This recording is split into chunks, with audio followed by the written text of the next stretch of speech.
Everyone, welcome back to FrameRate. We've been out for a little while, but we've been doing some important stuff, playing God of War. I'm Robert. I got Cameron here today. We both played this game, God of War Ragnarok. Heyo. And I'm going to let Cameron... Oh, what? I was just saying, heyo. That's me Hey, saying it's Cameron. hello. So Cameron's going to go ahead and frame this game for us before we get into it. Yeah, so Take it away. God of War Ragnarok, big game that doesn't really need any introduction, but in the event that you don't know what it is, it's a third person action game. You play as Kratos, the God of War, and his son Atreus, and you go on mythical Norse adventures through the realms, ultimately attempting to prevent the end of days Ragnarok. And yeah, it's the sequel to the Game of the Year from 2018. We both have a storied past with this game, you could say. And it was very fun and interesting playing through the game. I have a lot of thoughts that we can unpack here, but I'm thinking of it just being kind of like a free flowing discussion because there's so much to discuss. The game is so goddamn big, so of course we got some big thoughts to go with it. Absolutely. And I mean, I kind of goes without saying, we're full spoilers here. If you haven't played Yes, the game, yeah, all we're gonna need to spoil know everything. is a good game. You should play it. And now you should stop listening, go play the game, and come back. There you go. And if you have played the game, continue forward. If you have not, stop, pause, exit, delete. For loop, while loop, sleep. Yeah, yeah, the if loop. I love that. The if loop, yeah. Yeah. Yeah, I mean, this game, like one of the first things I loved about it is, the God of War came out 4 years ago. Yeah, Is it that came right? out in 2018. 18? I just Yeah, in the distinctly remember fall. it came out on 420 in 2018. Oh, really? That was in the. Yeah. Okay, I I must have played it a remember that little for a earlier. specific reason, if you know what I'm. That's Because I worked on it. Um. That's the only. Oh, that's That's why. Yeah, why. yeah. Yeah, yeah. Yeah, so 4 years, and they're like, "Oh, you want a quick God of War recap?" And I was like, "Cool." And I played it, and I was like, "Do I really want to sit here and get like a 5 or 10 minute cinematic?" And it was like maybe a minute, Oh, really nice. quick. Like, I played God of War once. I'm not like Hmm. you, where I played it like a million times, Yeah, I literally. say, oh, nice. I'm surprised by the length because I didn't click that. I I was like, know because you didn't story need it. recap. I But know yeah, it who was super Kraton quick, is. really cool, Kratos. Hmm. Um, and then of course, that's really important because it reminds me of like you get thrown right into the action with like Freya attacking you, and it's like, oh damn, like I Yeah. remember this now. I don't need a refresher. Yeah, I think it's really smart that they put that in at the start, both the recap and the Freya scene, because it's like it's the natural culmination of the events at the end of the first game, as well as something where like, hey, if you didn't play the first one, you'd be asking, why is this happening? So there's a button on the front menu that says, here's why this is gonna happen. Right. Yeah. I mean, I think my biggest complaint about the intro was I feel like it was too long before I got into like actual combat. I got to But agree. I think maybe what we could do is break it down from like beginning, middle, and end. And I do okay. agree that at the very start of the game, it had this feeling of like long intro. And to an extent, the previous game did as well. But it felt like it took a long time for me to like get into the goods. Like Yeah. Like there's we've been itching for this game for a couple of years, like since it was obviously formally announced, really. Yeah, So they wanted to hold it back a little bit, and they sure did. There was a lot of like very interesting events throughout, but at the very start, it was a lot of okay. My son is crying over a wolf that I've never met before, so the emotional right. impact of that scene, I'm like, I don't give a fuck. um, Yeah. I mean that was very much like I think at the moment I was kind of thinking the same thing, but afterwards when like that came back into the story, I was like, "Oh, that was like an intelligent tie-in where it didn't need to feel like I don't think they were trying to make you really cry for the wolf so much as just like understand some more motivation, kind of like how we don't care for what's her name? The Faye oh yeah, about her death in the beginning of the first one, right? it's true. There's a lot of setup. It's interesting. The way that they tell the stories is so much like setup deliver. It's very it's like Chekhov's gun, but there's like 20 guns, and it's like this is a payoff for that. That's a payoff for that. Yeah, totally. Everything that Um comes into play, it's going to come into play somehow later, and And then if it But doesn't, then you're like, what the fuck? So I guess I have right. two questions right now that we can go off of when Yeah. we're addressing the start of the game. Question number one: how did you feel about the introduction of Odin and Thor and the subsequent fight? Dude. So I was like so caught off guard. I was like, oh, they're here, like right now? Yeah. And then like I remember I think I watched like one sizzle reel from like the summer for this game because I knew I didn't need to watch it. I was like I know I'm buying this game. I'll buy it full price. I don't care. So Hmm. I really wasn't like looking at too much promotional anything. And but I was like, "Oh, you fight Thor?" And then that's like the first thing that you really do. Yeah.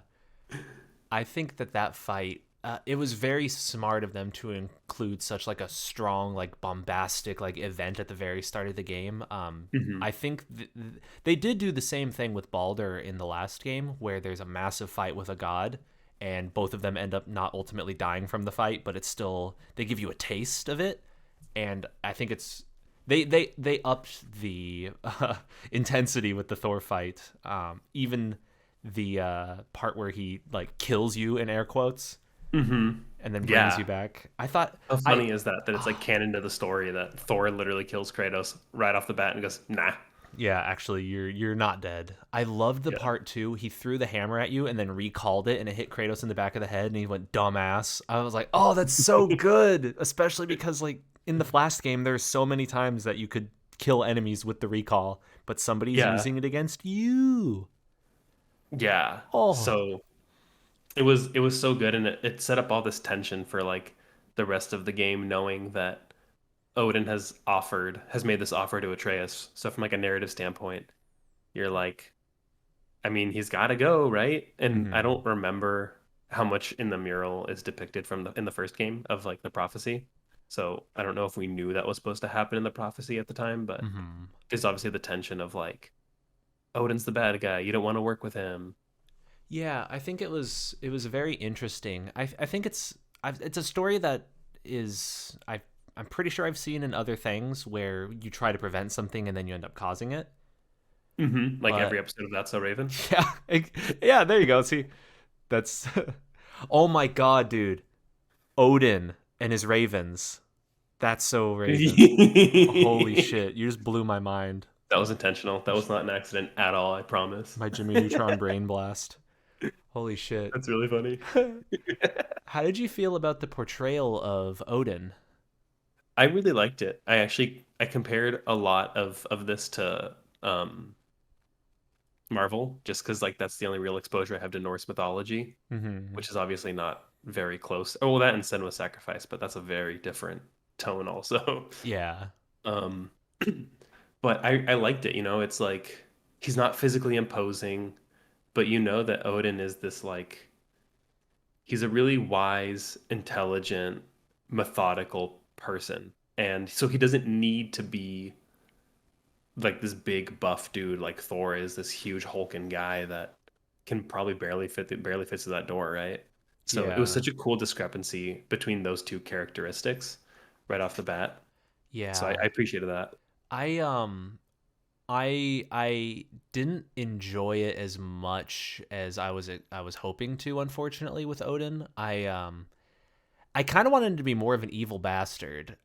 All the stories that everybody told about Odin in the first game and in this game, it's like he's done so many bad things and he's like seems like a dick. And ultimately, spoiler, he does come out to actually be that guy. But I don't know. Maybe my simpleton brain needs to like replay the game and like watch everything again through the lens of like Odin's plans. But he almost seemed like a tragic figure, which I mean, I guess he is. They all are. Sure. Thor, Yeah. Odin, but But I yeah. mean, like I think that's kind of the genius of the portrayal also is he's this character that you're like you start to doubt what Mimir has been telling you, what Freya's been telling you, what everyone has been saying about him. And Hmm. even when you're in like Svartalheim and you're hearing all of like the stories of like how the dwarfs are being abused and like oppressed into doing all this work. And Mimir tricked them and had a hand in it too. Like all of these things, you kind of like it's like the game's almost gaslighting you. Like Yeah. he's a cool guy. He's not, he's very reasonable. He doesn't want Ragnarok. He doesn't want to kill anybody. He wants us all to make it out of this in one piece. Yeah, he wants the best for everybody. Yeah. And I think that's kind of like the genius of the character's portrayal, as unsatisfying as it is in the beginning. I understand because a friend of mine even was like, I didn't like him until I absolutely hated him, and then I loved him. Yeah, You know? that makes sense. Especially at the very start of the game, it almost felt like I wasn't watching God of War. It felt like I was watching like Sopranos or something, where he's kind of like Mm. this like crime boss who comes in and he's like, "You come to me on the day of my daughter's wedding." Yeah. Yeah. Okay. I think that was a really cool, like, complex way to add this other layer of conflicting thoughts to the player, or Hmm. however you want to put it. Yeah, that's true. I definitely I agree with that.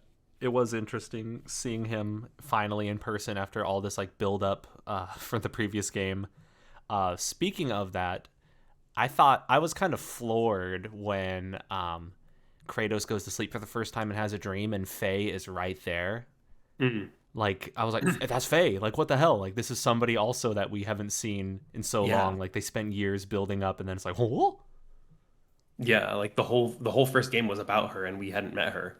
And yeah. yet she's like, "Yo, I'm here. Like, let's add Kratos' heart to the story in a more tangible way." We kind of got to experience these moments with Faye and how she guides him even after her death, which I thought Hmm. was a really cool narrative thing. And I like this is totally like the absolute marriage of our two favorite things, which is like fantastic gameplay and a fantastic story, like Hmm. storytelling. So I thought, I was like, this is the perfect, like this is a Robert game and a Cameron game. Yeah. They had enough fun action to keep my ADD brain trudging through the story. um yeah, and then you go to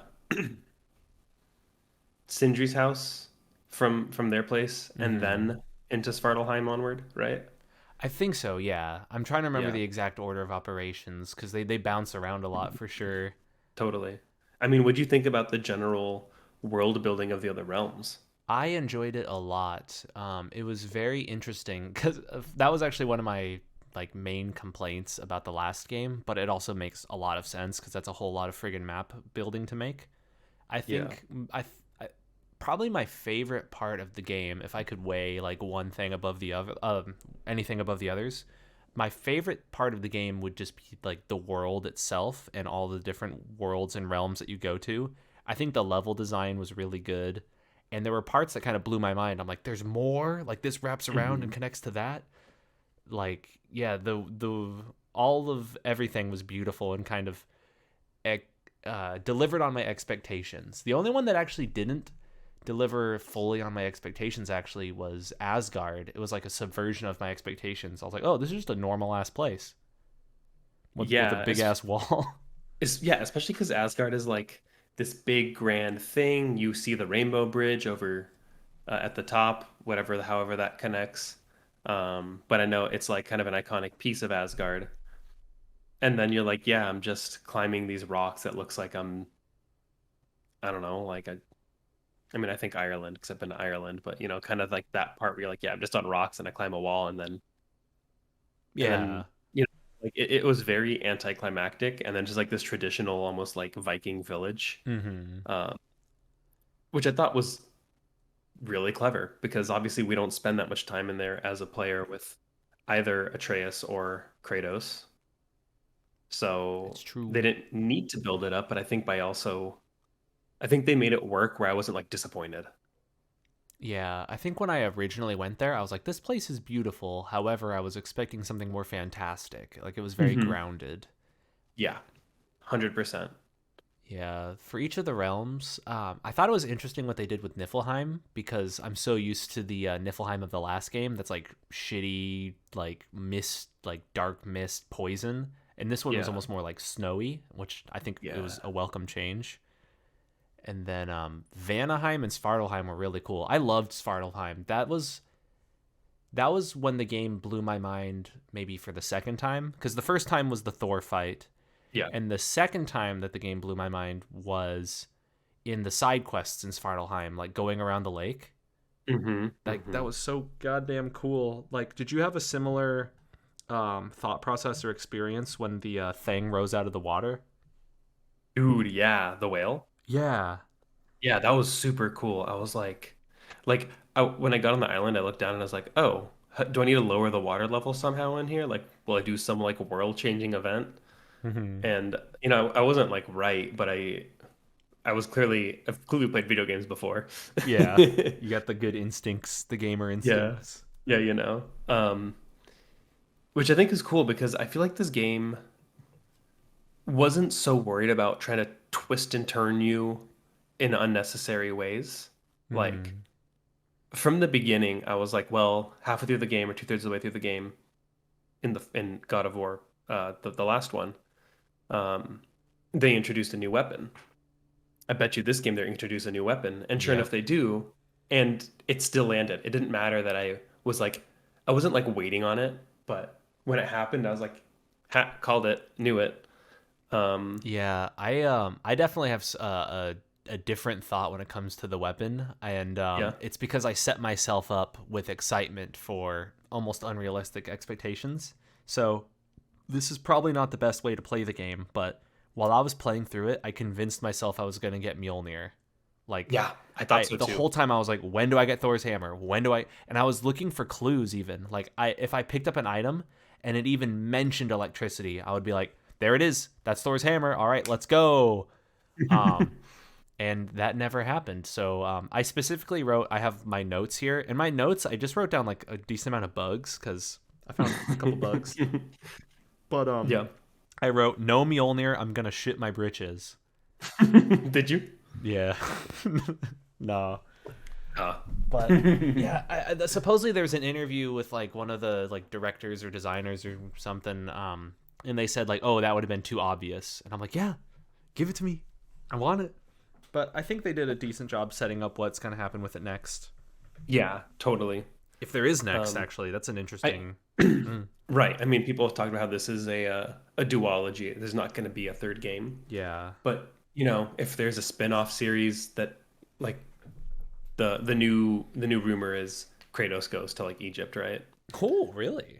Yeah. So like somebody looked at the mask, which we're going to get to eventually, Hmm. but they saw some hieroglyphics on there, Oh, let's and they saw go. some Japanese characters too. So they're like, "Oh, Yeah, I think they referenced that in the last game though. Also, there's a part oh where yeah." they show like a Tyr mural, and he does like even in Tyr's vault beneath the temple. There's like references to mythology of other realms. Like Okay. there is like that one like pottery piece or the vase that's got Kratos on it. So there is kind of like the realms are still like open, I guess. That would be cool Yeah. though if he went to Egypt. I the only thing that I can think of though is Assassin's Creed Origins. Oh yeah. They had like post game boss fights in Assassin's Creed Origins where you'd fight like crocodiles and stuff, which is like what? That's not like I almost wanted to call him Renekton, but yeah, there's like Anubis and stuff. Yeah. Yeah, see, I didn't get too deep into that game. I beat it and I was like, that was cool. Assassin's Creed's kind of moving in the right direction, but I don't know. Egypt sounded like a cool setting, but it was such an open and empty desert. I feel like it made it less interesting. Yeah, So it kind of turned if into like discover fast travel points and then fast travel everywhere the game. Otherwise, it was a pain in the ass. so you mean an Assassin's Creed game? Yep. I just got on my chocobo and started swinging my Yup. sword at shit. Yup. But if God of War goes to Egypt, um, I trust that they're gonna make interest wherever it goes next, because it seems to be understood that this franchise isn't going anywhere. I mean, like it's not going away, but it's going Hmm. somewhere else maybe. Yeah. So, I think they did establish an interesting point for that at the end of the game. We could talk about that now if you want, or we could like save that for like a little bit later. let's keep talking through the rest of the game because I actually have some kind of chronological notes. Actually, I Okay. got a lot of notes from the early game, Hmm. and then nothing from the rest because I was just so You're too busy intrigued. gaming. Yeah. We're gaming like a So loon. one thing that got me super hype, I mean, the boss fights were super fun, right? Like Mm-hmm. not just Thor, but like even like the hateful that Draugr and stuff. Mm-hmm. Um, but skill labors, that's my jam. Oh, Even though I okay. felt like the payoff ended up being a little underwhelming for how they get perks. Yeah, I thought that they were interesting in concept, but I ultimately feel like they may have failed in execution, the skill labors. Hmm. Because the general idea or like the sentiment of the design is that if you use an ability more, it can be stronger. Hmm. But the end result is such that like it only becomes like you select an augment for it only after you're reaching max rank. I think it'd be interesting if you had like a rank 1 augment, rank 2 augment, rank 3 augment potentially, and like only when you've reached gold do you have access to like the full power of the ability. Um, and one major gripe I had with those augments, not to be, I'm the negative Nancy who shits on everything, but I found them to be unclear in their descriptions. I would have liked to have a little bit more detail because there were some that's like it slightly increases the damage or moderately increases like burn amount, you know. Yeah, Well, I would look at those and be like, well, whenever I use this ability, am I burning enemies? And if I'm already burning them, then screw it. I don't need more burn buildup. I'll just go with damage. But then there was something like in the back of my mind that was like slight bonus versus moderate bonus. Like, shouldn't I always pick the one that's the bigger? Like, right. moderate's probably Right. better because it's a bigger bonus.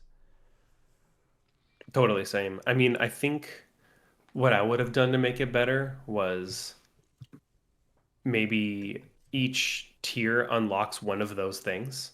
Mm-hmm. And like I don't feel like that was an interesting choice to make. Like I feel like the intent was to make it an interesting choice, but ultimately I was like, "Oh, if I can just pile on stun, why would Yeah, I not I just ended up pile just on picking stun?" stun for everything too. Yeah. Yeah, like my companion summons were all stun. It was Mm-hmm. use Mm-hmm. the stunning bow, the stunning power. I hardly used my sigil rune, my sigil arrows and stuff. Yeah, Um, it was but just stun, stun, I stun. I was so excited when I saw it, and then when I unlocked one, I was like, "Oh, that's cool." Like, Yeah, I was. Yeah, I felt the same. And when I knew that it existed, it actually did direct my gameplay for like the first couple of hours. I mhm, would find myself specifically doing sprinting attacks on enemies and yeah, like sprint and then do the attack, knock them down, then back run up away. and then sprint at them again and do it to like maximize ability usage. I died a lot because I was forcing moves that maybe weren't like smart. Because it Mm. was, I'm not trying to win this fight as much as as hard as I'm trying to level up my skill labors, especially Mm. before I knew what they were, or rather, how they like what the reward was for them. If I once I figured what the reward was, I would just kind of like, is it convenient to spam like throwing my axe a bunch of times? Yeah, all right, I'll do it. Yeah. So, but otherwise, it really stopped dictating my playstyle very quickly once I found out what they did. Yeah, I don't want to start getting into design ideas because I Mhm. think a common issue that I have is whenever I complain about something, I'm like, it would be better if I did this. But that said, I do think it'd be interesting if there was almost some sort of like mechanic that encourages multiple different moves to be used in a combo. Mm. One thing that Devil May Cry does is if you use the same move over and over and over again, you actually won't get as good of a rank in the fight. And your Mm. objective is to get like a high rank in the fight. And the rank is determined by like how many hits you take and how fast you are, and then how many different moves you use. So that intrinsically is encouraging using a variety of moves. And I feel like God of War, it's very easy to still potentially just pigeonhole yourself and be like, these are my two strong attacks. I'm using my best moves. Oh, totally. So it might be interesting if it's like, oh, if you use this attack and this attack, then I don't know, maybe it has a damage bonus. I don't know. Like, I really don't know the best way to go about it. I'm not Yeah, a designer on God of War. right. I mean, I think that there would definitely be a way for the designers to have done that, but then the question is like, what kind of decisions does this game want players to make? Mm-hmm.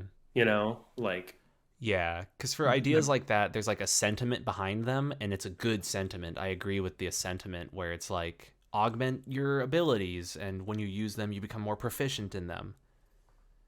yeah, I would have liked maybe things like the the empowered heavy axe strike where you like grab them and swing them around. Mm-hmm. I would have liked it to be like shorter wind up time, you know? Yeah, see, I I think would I things would be like into that would be that. more meaningful. I think what they chose, damage, momentum, um, and stun and protection, like stagger resistance. I feel like Mm-hmm. those were all felt pretty meaningless. In Yeah. like they don't feel tangible. Like, oh, I can wind this thing up and hit people faster now, which of course would change the balance of the game. I have to dictate how they balance a bunch of other things. Mm-hmm. But at least I'd feel like, oh, I've made progress, even though it still requires skill to hit a boss with it. Yeah, and I think that segues naturally into a really good point. Hmm. Well, I guess 2 points. One is a small point and one's a big point. The small point being, there's a recurring discourse that I'm hearing or seeing where people dislike upgrades that feel meaningless. Hmm. And there's a lot of games that are guilty of that. If you have a skill tree and there's a skill that's just like I do plus 5% damage, it's like that's not exciting. Right. And I do feel like potentially these abilities we're talking about now fall into that same camp. Like it's not really exciting. Right. Um, No, that yeah. like stun was the only one that felt impactful. It's like the only one you could like see and feel. Right. And Because then if oh, sorry, you go. yeah, if you had stagger resistance, but you still got staggered, you'd be like, well, where was that stagger resistance? Yeah, exactly. It's a hard thing. It's a hard metric to feel. There's Yeah. like if you increase your damage by 2%, like most people aren't going to notice or feel the difference unless you're like screenshotting before and afters on health bars.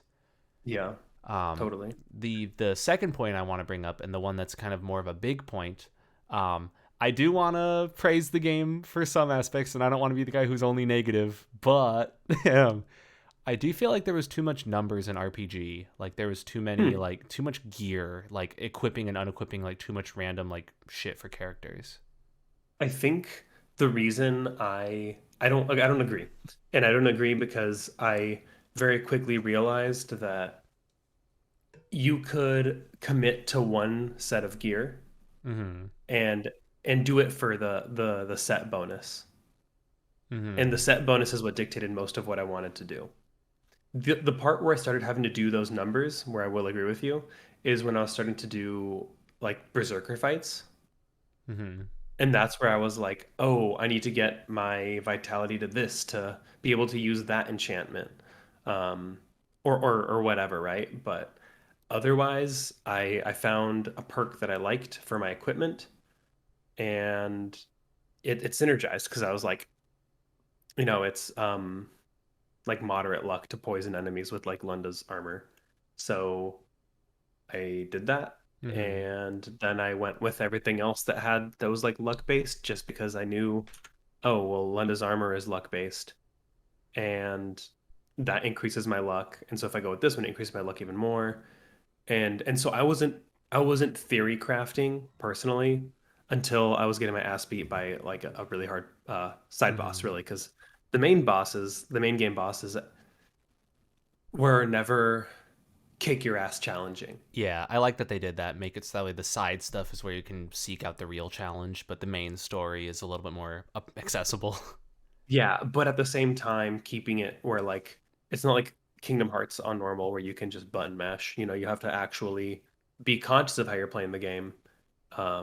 You just, there's a lot more room for error than there are in those side quest or those, side Yeah. bosses. I guess let me explain myself a little bit more then in Totally. that case, because I would make the argument that in a lot of the more difficult fights, how you played is a little bit more important than what you brought into the fight. Of course, like within reason, you can't go into like an end game fight with no gear on and Yeah, expect to level not one armor. yeah, but the numbers were so like front facing and player facing and guiding decisions and seeing numbers go up, but I didn't really feel their impact. And maybe a lot of that has to do with the build that I chose. I think you and I went with a similar build, though I went like 100% luck, Yeah. like all luck. And maybe that's helping guide my feelings, but theoretically in this game, um, the stats don't matter as much as your gear level does. Hmm. And if let's say you're playing the game like normal, and I flipped a switch that gave you plus 10% vitality or whatever, I don't know if you would notice that it was turned on. You know? I completely agree with that. Mm-hmm. I didn't think about that, but I never when I upgraded my armor, I was never really looking at how my stats were affected. Yeah, and for that reason, I was kind of wishing that there was maybe a little bit less clutter. Um, there was so many things to equip. Like looking at just Kratos, I would take a look at my axe, and then take a look at my handle, and then take a look at the light and heavy, Hmm. which is the same as the last game. To be fair, you don't really equip or unequip your axe, in the from the menu screen. It's just here's my axe stats, here's my handle stats or pommel, and then Yeah. light heavy, and then blades same, and then the other weapon, which I don't know if we've named yet, but I mean we're already full into spoilers. The Yeah. spear, Yeah. that was the same. So right off the bat, there's like realistically 9 modifiable slots. And then Yeah. looking at Kratos himself, there's like chest, wrist, waist. So that's now 12 slots. And then you get like the enchantment belt, which I thought was pretty interesting. However, ultimately, it just at the end of the day was like, which 3 set bonuses am I going to go for? Like, which 3 like realm bonuses am I going to go for? So that's interesting because I went, what are the one-off ones that are going to help me? And then Mm. I rounded out with 2 sets. But Oh. there's also another option, which I didn't do. I didn't equip it, but I found out from reading if you have one enchantment from each realm, you get a realm shift bonus somehow. Oh, interesting. Oh, isn't that I cool? did not know that. That is cool. Yeah. Yeah. For me, I was like, But okay, Svartalheim's good. 3. I'm keeping those yes. forever. And Yes. Yes. I never really changed those. You know what I mean? Like those 3 were permanently occupying 3 slots. Same. Eh, And I totally agree. 100%. mm-hmm. Because now that's the counts at 21 and then your relic makes 22 and Yeah. So that's then like a lot of different inventory slots to manage. your Not shield is two even. more. Yeah, the So that's shield. 24. And then the allies too. Yeah. They each have their own enchantment and their own. Actually, it's really just their summon. And their Because, weapon. oh, you're right. They do have different weapons. So then 2 more. So 26. 26 different places to configure. Yeah. But see, I think the reason I didn't get overwhelmed until I was really trying to like figure out boss fights, and even when I was trying to figure out boss fights, I was trying to figure out like what perk combos do I want. I Mm-hmm. think the game does a good job of giving you incentive to look at perks over numbers. At which point, I would honestly just say get rid of the numbers. You Hey, see, know, yeah, we're on the same page on that one. I do feel like the scale them game, down. yeah, You the know, like go ahead. the game at times felt a little bit like there were too many numbers on screen at once, and I was asking myself like, is this an RPG? Mm-hmm. Um, Especially because at the end of the day, like I don't I don't know. I'm putting myself in the shoes of the everyman here. Um, Yeah. I feel like most people are going to be like, I don't give a shit. I just want to fight things. And it's an interesting balance to strike because then you start talking about like, well, why do we need loot? And then like you start deconstructing every game. Um, Yeah. but I do think there are still compelling decisions to be made. And at their core, once again, I agree with the sentiment of giving players access to different like bonuses and kind of synergizing those bonuses. But I'm wondering like, is does that feel cool, or is the feeling of that so rewarding that it's worth the like the trudging through of menus when you could just be like killing shit? Yeah. I mean, I I think it also comes down to different people process information differently. So like for you, you saw all these numbers. For me, I just overlooked all these numbers. Mm. I literally was like, don't care. I didn't even realize how low my vitality was until I was fighting the berserkers, and I was like trying to figure out. I was like, dude, I can't do like the constant health regen thing because I'm not doing a vitality build. And then I was like, all right, what's a good vitality armor set? And I was like, well, I don't like that armor set. That's not my play style. I'm Hmm. not going to even bother, you know? So Yeah. I, it's. I think you're totally valid in what you're saying. I totally hear you. I also just think for me, it didn't affect me personally because I didn't even put any stock into those numbers and what they really meant. Yeah. Like I wasn't switching shields or Rons going like, ooh, do I want the extra defense or do I want the luck to go with the rest of my build, you know? It was more like, what does this shield do? What does this Ron do? Hmm. Do these pair up? How do they fit my play style? Like, am I going? I was using the shield that stuns on parry for a while. Yeah. I was like, do I go this route? What can I do with the other part? And then eventually I use the stun shield with the piece that lengthens your parrying window because I was like I wasn't nailing my parries. Hmm. And I was like, this is a good combo. I didn't give a shit about the stats. So Yeah. um It seems like what I'm hearing is that like maybe the numbers don't matter as much as the perks. Like the perks are what are interesting. So I'm wondering yeah. potentially if like how would the game look if the numbers were 100% hidden from you, but each gear was like you were more interested in like mixing and matching perks. Well, and that's kind of comes down to what kind of player you are. Ooh. Hey. Because, I mean, also when you're looking at like luck, right? You're like, oh, I want to know how high or low my luck is. I think I personally would have just scaled things down so that you're not looking at like 180 vitality versus like 40 vitality. I'd be like, it's like a 1 through 10, man, you Hmm. know? And then just like make like, I don't know.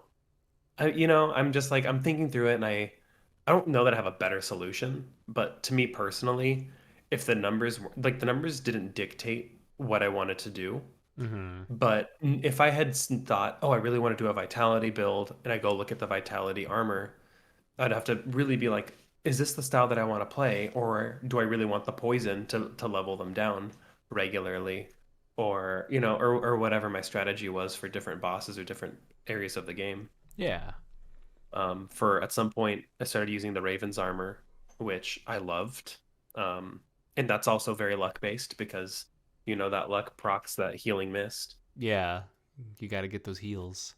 Yeah. So Yeah, um, it'd be an totally interesting understand. yeah, it'd be an interesting experiment to have like multiple setups in front of you and be able to guess what your armor is. You know what I mean? Like based on playing. Like cuz I would make Hmm. the argument that maybe people wouldn't be able to or maybe I don't know, take an educated guess, but like if you're playing and punching dudes and doing stuff, I don't know if the RPG stuff is as impactful as I'd like it to be. Or maybe Agreed. or yeah, Or it cuz doesn't feel as meaningful. Like yeah. I think it has an impact, but it's kind of like the labor skills where it's I don't think you notice it until it was gone, but you're not looking to play around it.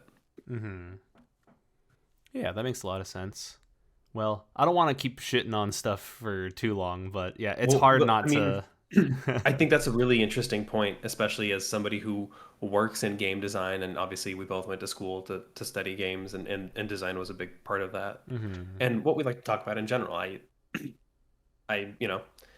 we clearly both liked the game.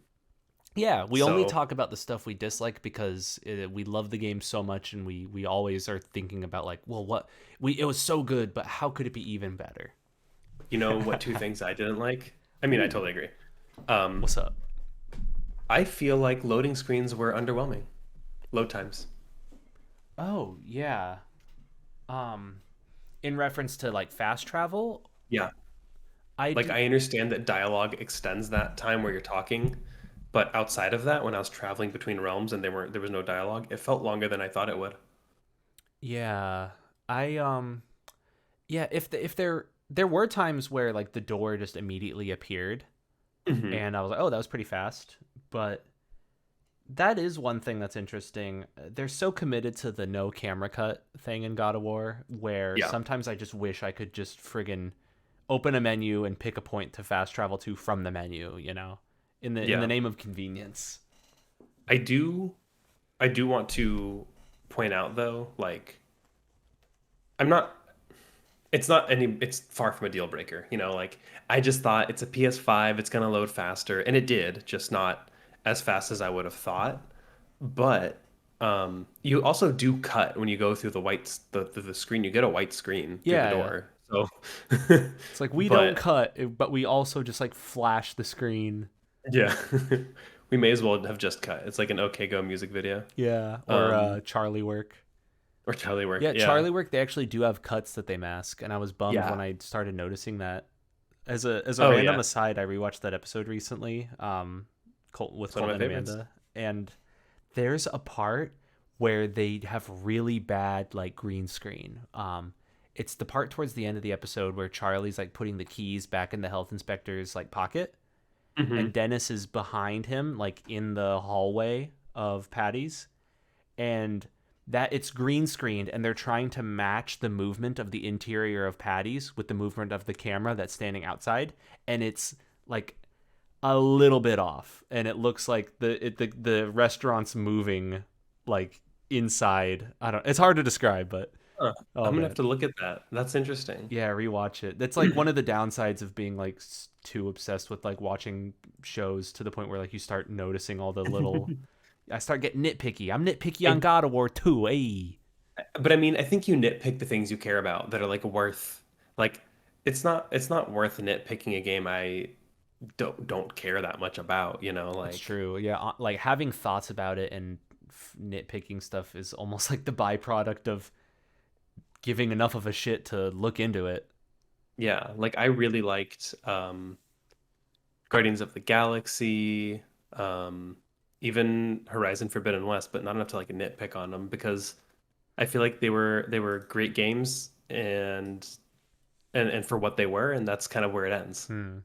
It's not like to me, God of War was like my most anticipated title of the year, and it's my game of the year by far. Hmm. You know, um, I can't even think of that many games that I was interested in this year. But of everything that I've played this year, this is the best, my favorite one from Yeah. a combat, from a story perspective, post game. So I think it's the fact that we're nitpicking shows that we clearly care about it. Yeah. It's crazy to think about how many friggin' games came out this year. It's like it's been a long year. I can't even list that many off the top of my head. I don't know why. I think recently watching the Game Awards helped Oh refresh yeah. my memory. Yeah, see, I didn't play many recent games either too. Mm. Like I played a lot of like older games that were in my backlog this year. But that said, I don't think I would have played anything that would have scratched the itch more than God of War did for me this year. Yeah, it's just a good game and game. Yeah. So how Uh, about we talked about nitpicking and nitpicks. Let's gas it up a little bit. Let's add some fuel to the flame, fuel to the fire. Hey, before we do that though, Oh, my other complaint. oh, Actually, on the point of loading screens, before I go to my other complaint, okay. I do really want to acknowledge like they are rendering beautiful, detailed worlds. Like I mean, like even in Donkey's video, he talks about how much detail goes into the doors, the walls, the art that you kind of just like run by, and it's totally true. It's the art everywhere. It's the design and the details and the wildlife and worlds that feel so alive. So it's not because they sucked at optimizing or anything. It's just they really are loading a lot, and those things really make it more immersive and bring that world to life so much more. It's true. And I think one thing to consider also is that this game is also on PS4, and I Oh wonder yeah. how much that has to play into various like I don't know, engine considerations. I know, of course, they would build it separately for like PS4 and PS5. Funnily enough, the PS4 build is like a lot bigger, if I recall. Like Hmm. it takes up more memory. And I Dang. think it's because like PS5 like compression or whichever. But yeah, that's one thing. I from a technical standpoint, I gotta say I do agree, and I I think maybe the only truly next gen feeling game that I've played still is Ratchet and Clank Rift Apart. I Hmm. I didn't feel like a truly next gen experience playing God of War, and that ties into the load times as you mentioned, and maybe it ties into how the world is designed even. Yeah. And honestly, it tied into the controller haptic feedback. I didn't really feel as PS5y as I did like playing Astro's Playroom or Ratchet and Clank. Agreed. 100%. And I guess Um, maybe that's a byproduct of it also being on PS4. So if the next one yeah. is PS5 exclusive, RIP to the PS4 only fam, but like do some cool controller shit. I don't I know. mean that's some really good insight too, because yeah, they have to design for two platforms, and that means less resources going into the some of that extra polish. Like it's clearly a polished game, but the extra polish of using the controller technology to its full potential. Yeah, I wonder if that makes it like not necessarily an afterthought per se, because I do feel like maybe there was probably a couple instances where the PS5 haptic feedback was used here and there. I didn't feel it as much. Um, I did notice it in sequences where Kratos had to chop something and you have to like Hmm. press right trigger. That was like there was some more resistance on the trigger in those moments, but otherwise, not much. Yeah. Um, but yeah, I wonder if it's just one of those things that is less of a consideration. Like, hey, we're building a big fucking world here. Like, I don't care if your controller jiggles a little bit more. I don't know. Maybe that was the sentiment. Yeah, I could see it being more like end of the journey in terms of like the development process. Mm-hmm. Like it's icing, right? It's Yeah, gravy. it was gravy, baby.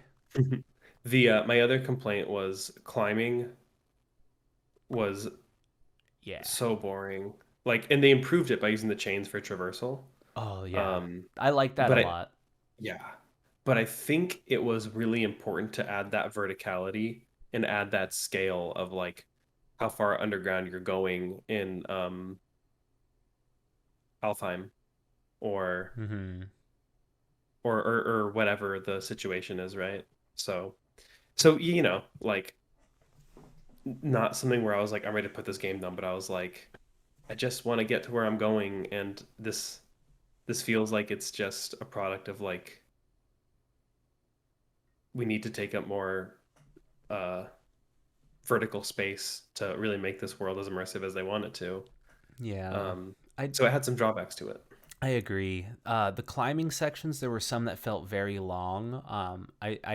I particularly remember a few of them in Vanaheim, where you're like crawling on like a couple like cliffs in the jungle and such. Hmm. And it was a little bit frustrating or maybe even disappointing to see Kratos be so athletic in some instances and then like slow and lumbering in other instances.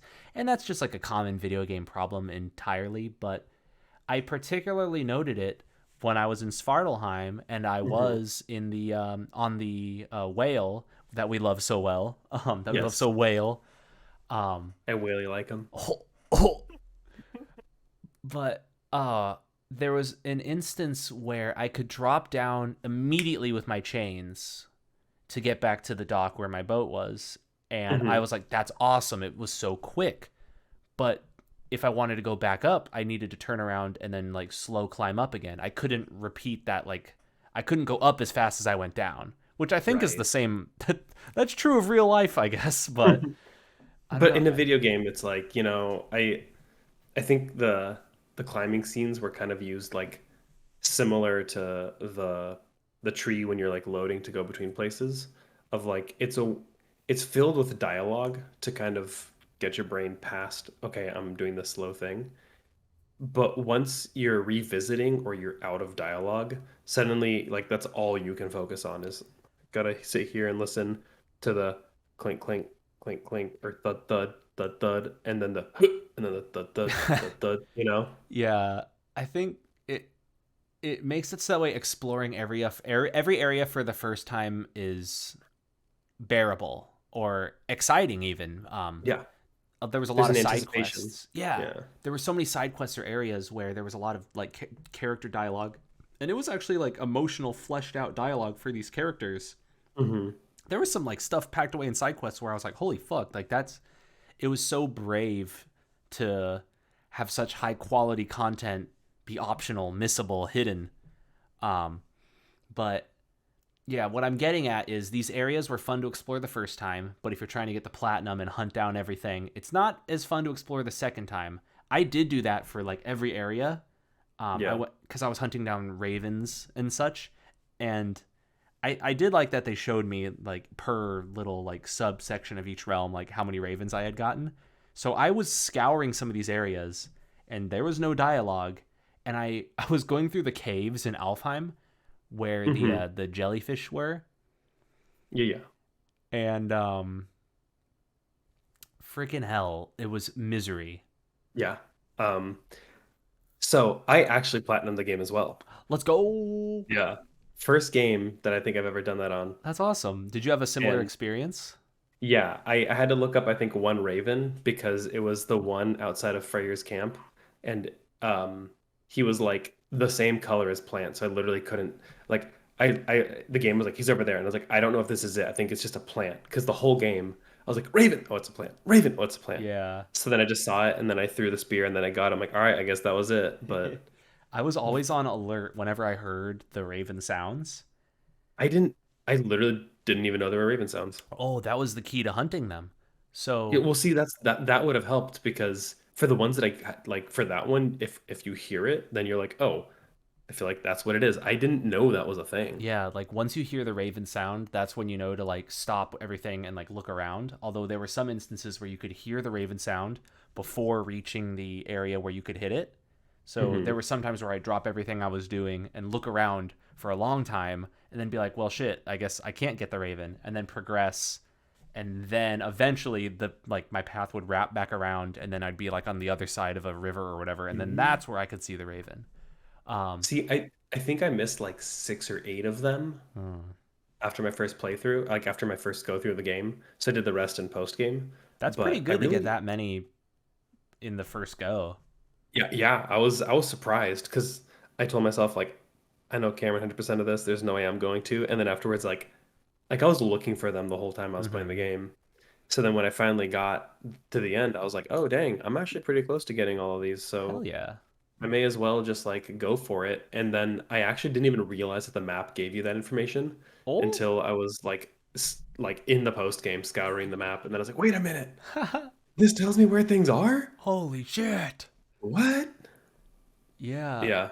That I was using the Ravens almost as like a progress meter for like how far I was in the game. Like when I'd gotten to like 30 out of 40, I was like, okay, I'm probably close to the endish now because I was hunting Yeah. down all of them. So do you not know what the Ravens sound like? No. Do I'm you want gonna me to look it do up an right now. impression? Tell please. They sound like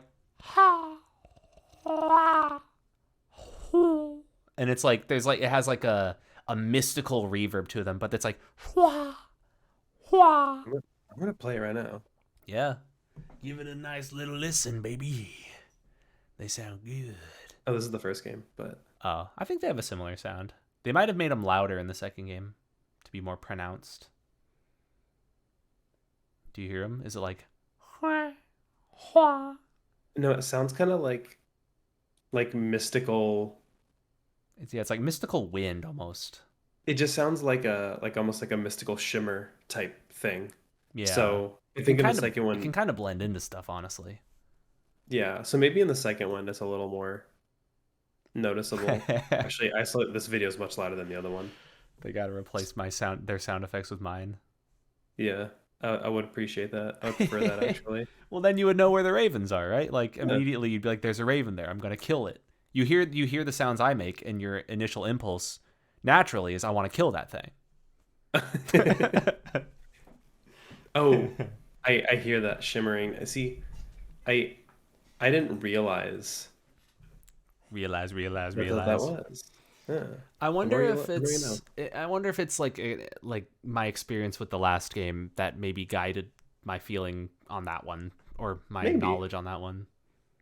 Maybe. I mean, I'm sure you played so many hours of that. It definitely affected your your combat. I'm sure it's going to affect your Mm-hmm. exploration as well. Yeah, it was kind of surreal, like playing it, like I don't know, again after being a tester on the last one. I don't know. It was weird. It's like I'm not gonna say a once in a lifetime feeling because it might be a twice in a lifetime feeling when the next Spider-Man comes out. Yeah, But still, like, actually, I did have that feeling when I played Miles Morales actually, because I was like, I was going to whoa, holy ask shit, I can about Miles. swing around. But yeah, it was like there were some things that were a little bit different that threw me off. But ultimately everything still felt so similar. And I mean, they're using the same game engine, so it makes sense. But Yeah. yeah, one thing that kind of bummed me out was the axe heavy R2 being like a side swipe throw. I missed the whole like vertical chop down, chop them in half. Yeah. Yeah. I actually know that because I played a little bit of the first one with Ashlyn before this came out. So I had some refresher on the first game. Mm-hmm. Um, How did Ashlyn like God of War? I actually made her too motion sick. Oh, was it like motion blur, you think, or No, I mean, there's no excuse. It was on the PS5. It should have been fine. I think she's just not good at sweeping camera motions.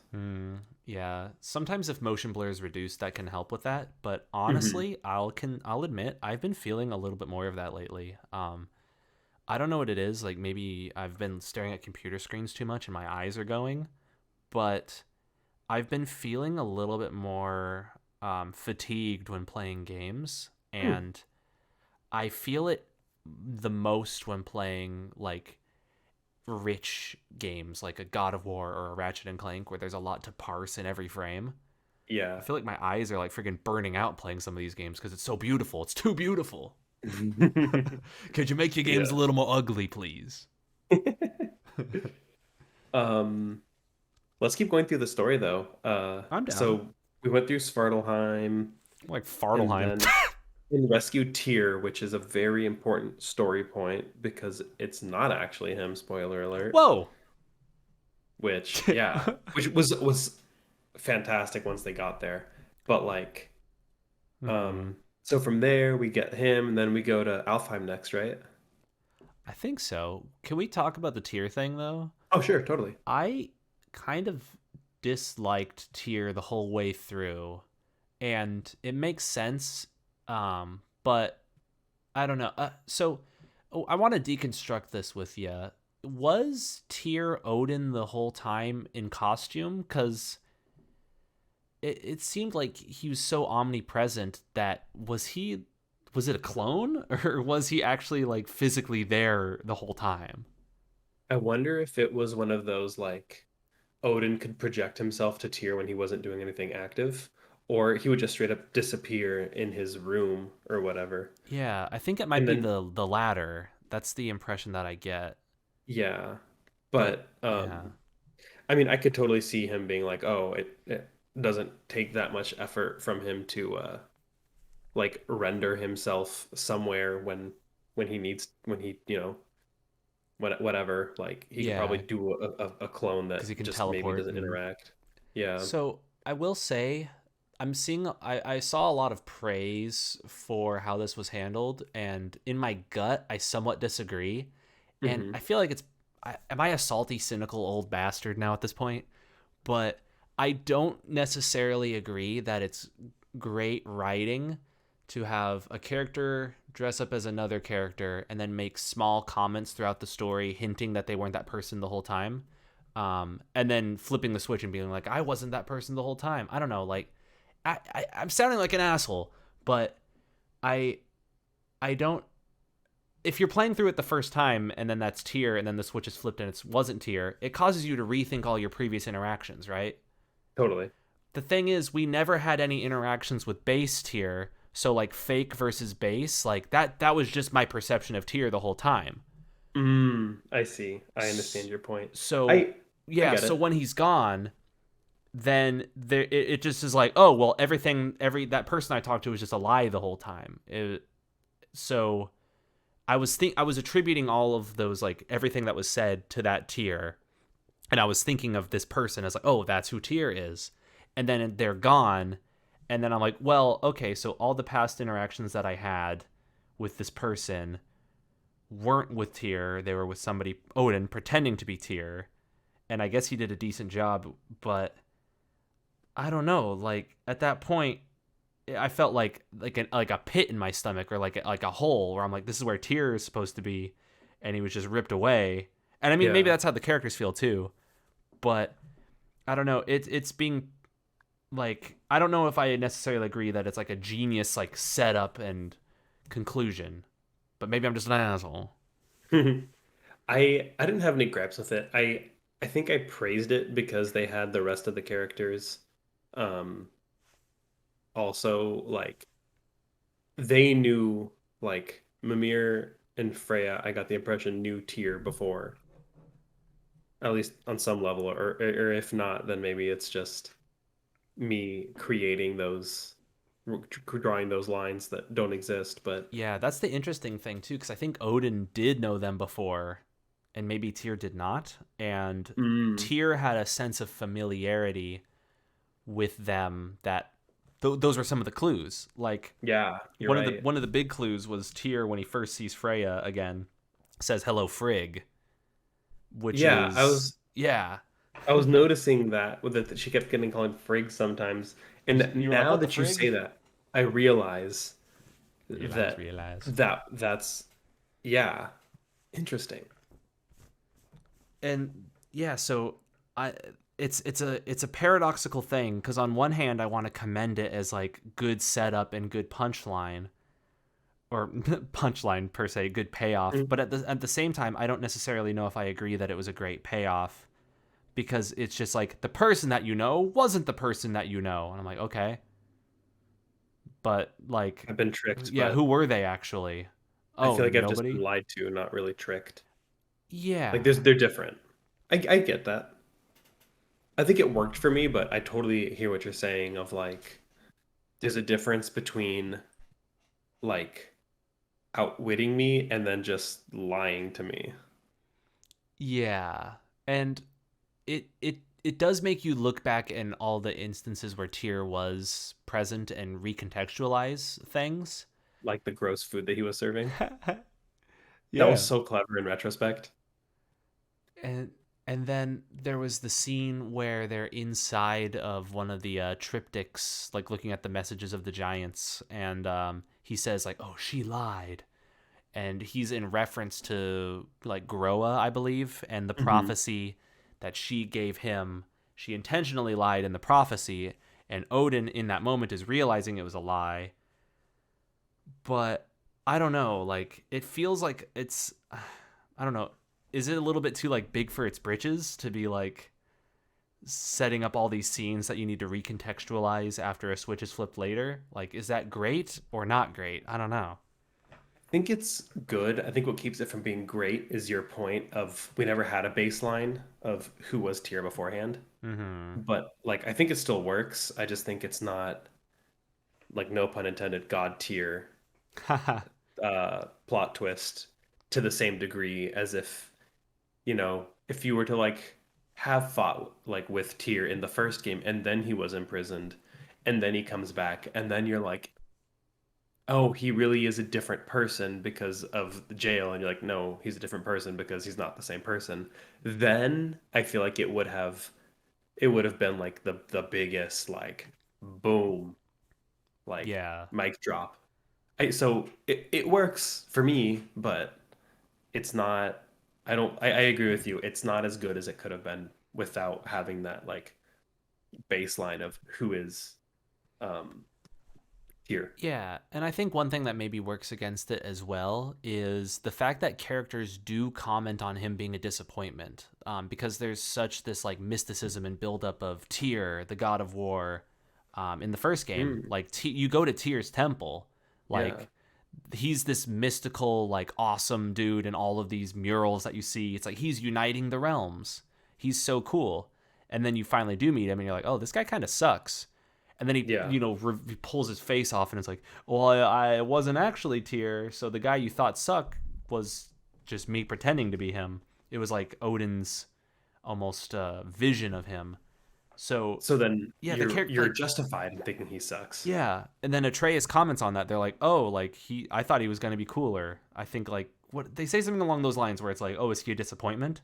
So Yeah, he didn't live up. he goes through the entire game being a disappointment. Hmm.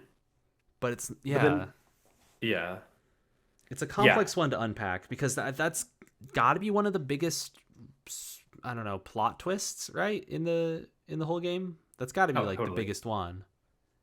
totally. Dang. I feel like we've talked a lot too without like mentioning even all the characters or even all the playable characters too. Like there's a lot to unpack still. Yeah, I mean, yeah, there's a lot I can say about this game, and we haven't even gotten too deep into things like to touch on all the other characters. Every character, most other characters had like their own story that was being told alongside Kratos's and Atreus's, and I Mm-hmm. thought it was so cool to see these things weave in and out, back and forth at each other. And so from like a narrative standpoint, that's really cool because that's a lot to juggle.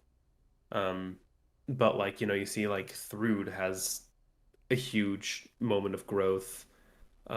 Atreus, I mean Kratos himself, that the whole reason that the prophecy ultimately fails is because he chose to not be the god of vengeance with Thor. Yeah. That was one thing that was very interesting in how it was, I guess, handled. I really enjoyed. So first of all, Heimdall is a dick, Yeah. and Heimdall was such a good character. I hated yeah, him so much. they nailed that. I read an article about it, and they were like, all the playtesters hate him. Cool. Okay, good. We're succeeding. Um, but the way it was treated, such that like, oh, I don't want to be that guy again. I don't want to be that killer again. I don't want to kill you. And he's like, you're gonna have to. And he's like, oh fuck. Okay, here we go. Yeah. Kick off all the events.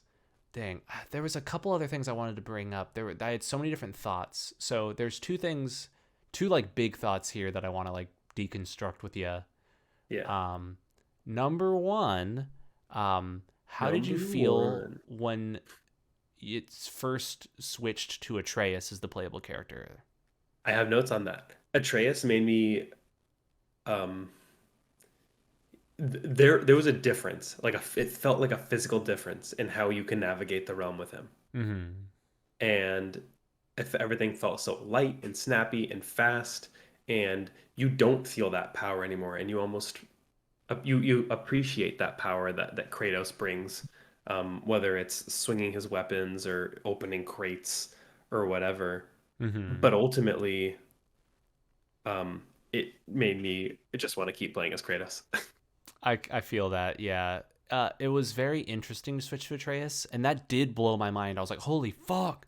And Hmm. then he had like a whole move set and everything and like Yeah, shields.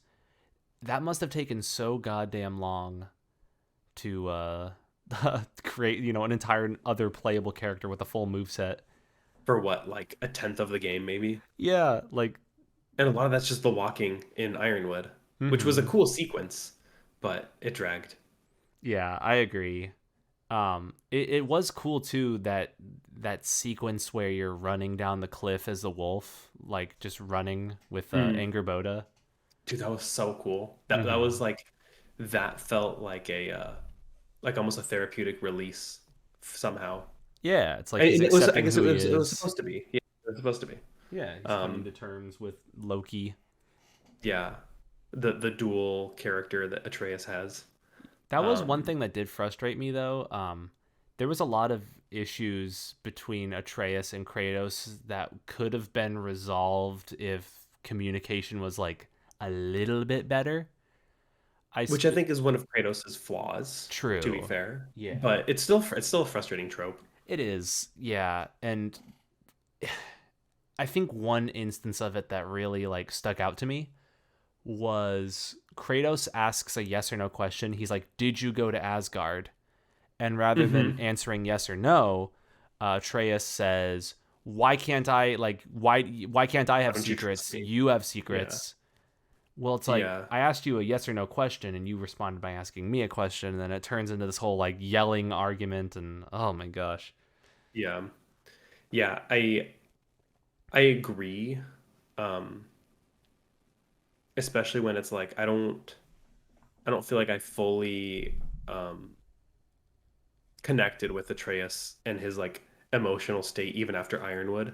Mm-hmm. Um, of like what I understood he couldn't tell Kratos anything about Ironwood, and he wanted to keep his promise, and he wanted to be anything but a liar to his dad, and so he was offended by that. But ultimately, I'm like, just be like, no, I have to keep a secret for me and for somebody else, and trust me, and like that would have been fine.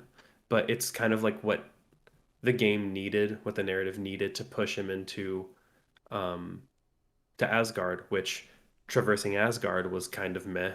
Yeah, Um, climbing that big and ass then wall. yeah, and then the whole time I was like, I really don't want to turn into a wolf, um, just because I want to break the canon of Odin knowing he even has that power, Mm. Oh just for yeah, like my that's right. own. Wasn't there a part? Was there a part where somebody comments on that when you use it, and they're like, "Oh, you can do that too, huh?" I think Heimdall did that. I didn't use it in front of Heimdall. Oh, I used it Yeah, on Heimdall, and he's like, "Oh, you can do that, huh? Well, that's not gonna work." I thought yeah, the fight with Heimdall when you played as Atreus was really well done. yeah. It was frustrating as hell. Yeah, I do agree though with the general sentiment, and I think it speaks to a larger issue. I've seen it now in three major PlayStation games: Last of Us Two, Spider Man, and now God of War. Do people just not like switching their character or switching to another character? Like Yeah. maybe it's just not being done well, but there's this concept of like, oh, I don't want to play as Mary Jane, I want to play as Spider-Man. And then in The Last of Us 2 it was like, I don't want to play as this person who killed my friend, my homie. I just want to continue playing as Ellie. I liked the character change in Last of Us 2. But the reason is, and I liked it in Ratchet and Clank, Oh yeah, but Ratchet and Clank was a good one. I think it was because they like felt the same. because they share the same progress, so at no point do you feel like what everything that I'm doing right now isn't really going to progress or strengthen my main character in a game that requires leveling up. Mm-hmm. That's like the last thing you want. Mary Jane and Spider-Man is an extra weird one because it's kind of like what one time and it's literally just hiding. It's like So a mini it's stealth. interesting. So you play as Miles and Mary Jane, and at the start they both kind of suck, and then they get Right. access to a little bit more gadgets over time. But if I recall, uh, I think you play as Mary Jane three times, and then a fourth time in Oh, one of the DLCs. And okay. every time it's horrible. You're just like, Yeah. it's so slow, and it turns into friggin' like Splinter Cell / Metal Gear stealth stuff. I just want to play as Yeah. the superhero. Yeah. So No, I yeah, agree. maybe that's the issue then. It's not an. I think Ratchet and Clank is a great one to bring up because it like flies counter. It's a PlayStation exclusive title where you switch characters and it's not annoying. And Hmm. I think it has to do with not the characters themselves changing, but maybe the power levels fluctuating. Like I was strong and now you made me weak. Yeah, I think it's that. I think to me, I could accept that if it wasn't for the fact that I'm like I feel like I'm wasting time when I could be powering up my character. Because like when I'm playing Kingdom Hearts, I just want to be sitting there whacking I just Heartless. want to be whacking off. I I was right literally saying I there. just want to be whacking off enemies left and right. And like leveling up myself and my allies. Uh, and um and the reason it worked for me in The Last of Us is because that story was like complete. And of course it that you've played it, right? Or you know the story? I know the story, but I actually have not played Last of Okay. Us 1 or 2. I'm a fake gamer. Oh. So after you play as Ellie, you play as Abby, and then at the very end, after Abby's story is over, the two characters converge and I think you go back to playing as Ellie. But at that point, it's not so much about you're not worried about like collecting resources or upgrading your weapons because it's almost epilogue in a sense. So to me it works there. I know a lot of people didn't like it from an emotional standpoint, and even Drew he just played Last of Us 2 and he's like I hate that I'm playing as Abby because I know that I'm gonna like empathize with her. Yeah, I think And that was it's probably the one thing that rubbed people the wrong way. Where at the very start, it was like, okay, I mean, we're getting into Last of Us 2 spoilers too. sure. Yeah, yeah, This, we're spoiling The Last of Us too, yeah, guys. but so correct me if I'm wrong on this because once again, I'm like, this is all my hearsay. Sure. But Abby kills Joel, and then Hmm. eventually later down the line, well, you spend some time hating her for that reason. You're like, Yes. holy shit, she Because you're killed playing as Joel. Ellie. Yeah. And then when you switch to Abby, it turns into this like I killed him, but I have my demons too. Like I'm a person and Well, it's here's also my Joel killed her dad who dad. Yeah. yeah, exactly. But that Yeah. that's the one thing we're getting into but so the interesting thing about it too is like you didn't know it was her dad. Hmm. It was just some random dude and I guess that speaks like that actually is pretty smart if yeah Right. So yeah. the So I mean, consequences for his actions at the end of the first game. Like he was selfish, and then this is the byproduct of that. You can't just go around killing people. yeah. And to I guess to like rein the conversation back into like more God of War stuff. Um, I think there's examples like you're saying of where changing characters works, or maybe it doesn't work universally and it depends on the player, or maybe it doesn't feel like it works until it does. And there's situations like in God of War where it's like it's I get it. Atreus has his own story. We're trying to push him forward. We're trying to and also telling the story of like Thor and getting his background and really developing his character to the point that when you fight him, you're like, I want you on my side, bro. Like, don't fight me. Work with Yeah, me. I did. I You know? it was really cool playing as Atreus in some of those instances where Thor fought alongside you because he would just like fucking like one Yeah. shot things. It's like okay, cool. Yeah, He's actually pretty strong. Let's go, Thor. totally. We didn't really talk about Niflheim or sorry, Vanaheim or Alfheim, but I mean, there's not too much to say. They're both very cool worlds.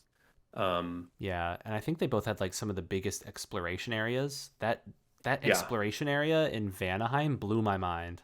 Oh, the planes. The Yeah, yeah. that was And so big. I loved the way they did the storytelling of like, oh, you have to find people that like died there and like help restore their souls so that they can whatever, right? Mm-hmm. Um, that was such a cool way to tell that story and really expand the battle and the conflict of um Faye and Thor and why there's another frozen lightning strike Yeah, there too. that blew my mind. When I first saw that, I was like, "What the fuck is that doing there?" Like, I my literally thought that it was a remnant from my fight. yeah, that was my first thought. Also, I thought like, "Oh, this a hit was so strong that like it created that thing, but in all the realms." Hmm. But Yeah, no. that was super cool, and just exploring that world was amazing. Um, to jump back to so, I mean, do you want to keep talking about that? I don't know.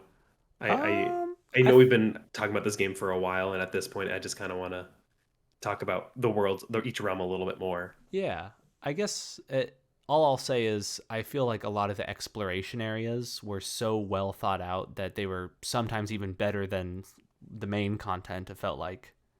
Absolutely, totally agree. There was so much of like, oh, now this trap's not around here. Oh, now this lets me back down here. Like, Mm-hmm. A lot of uh, ooh, yeah, ooh, so ah, much. ooh.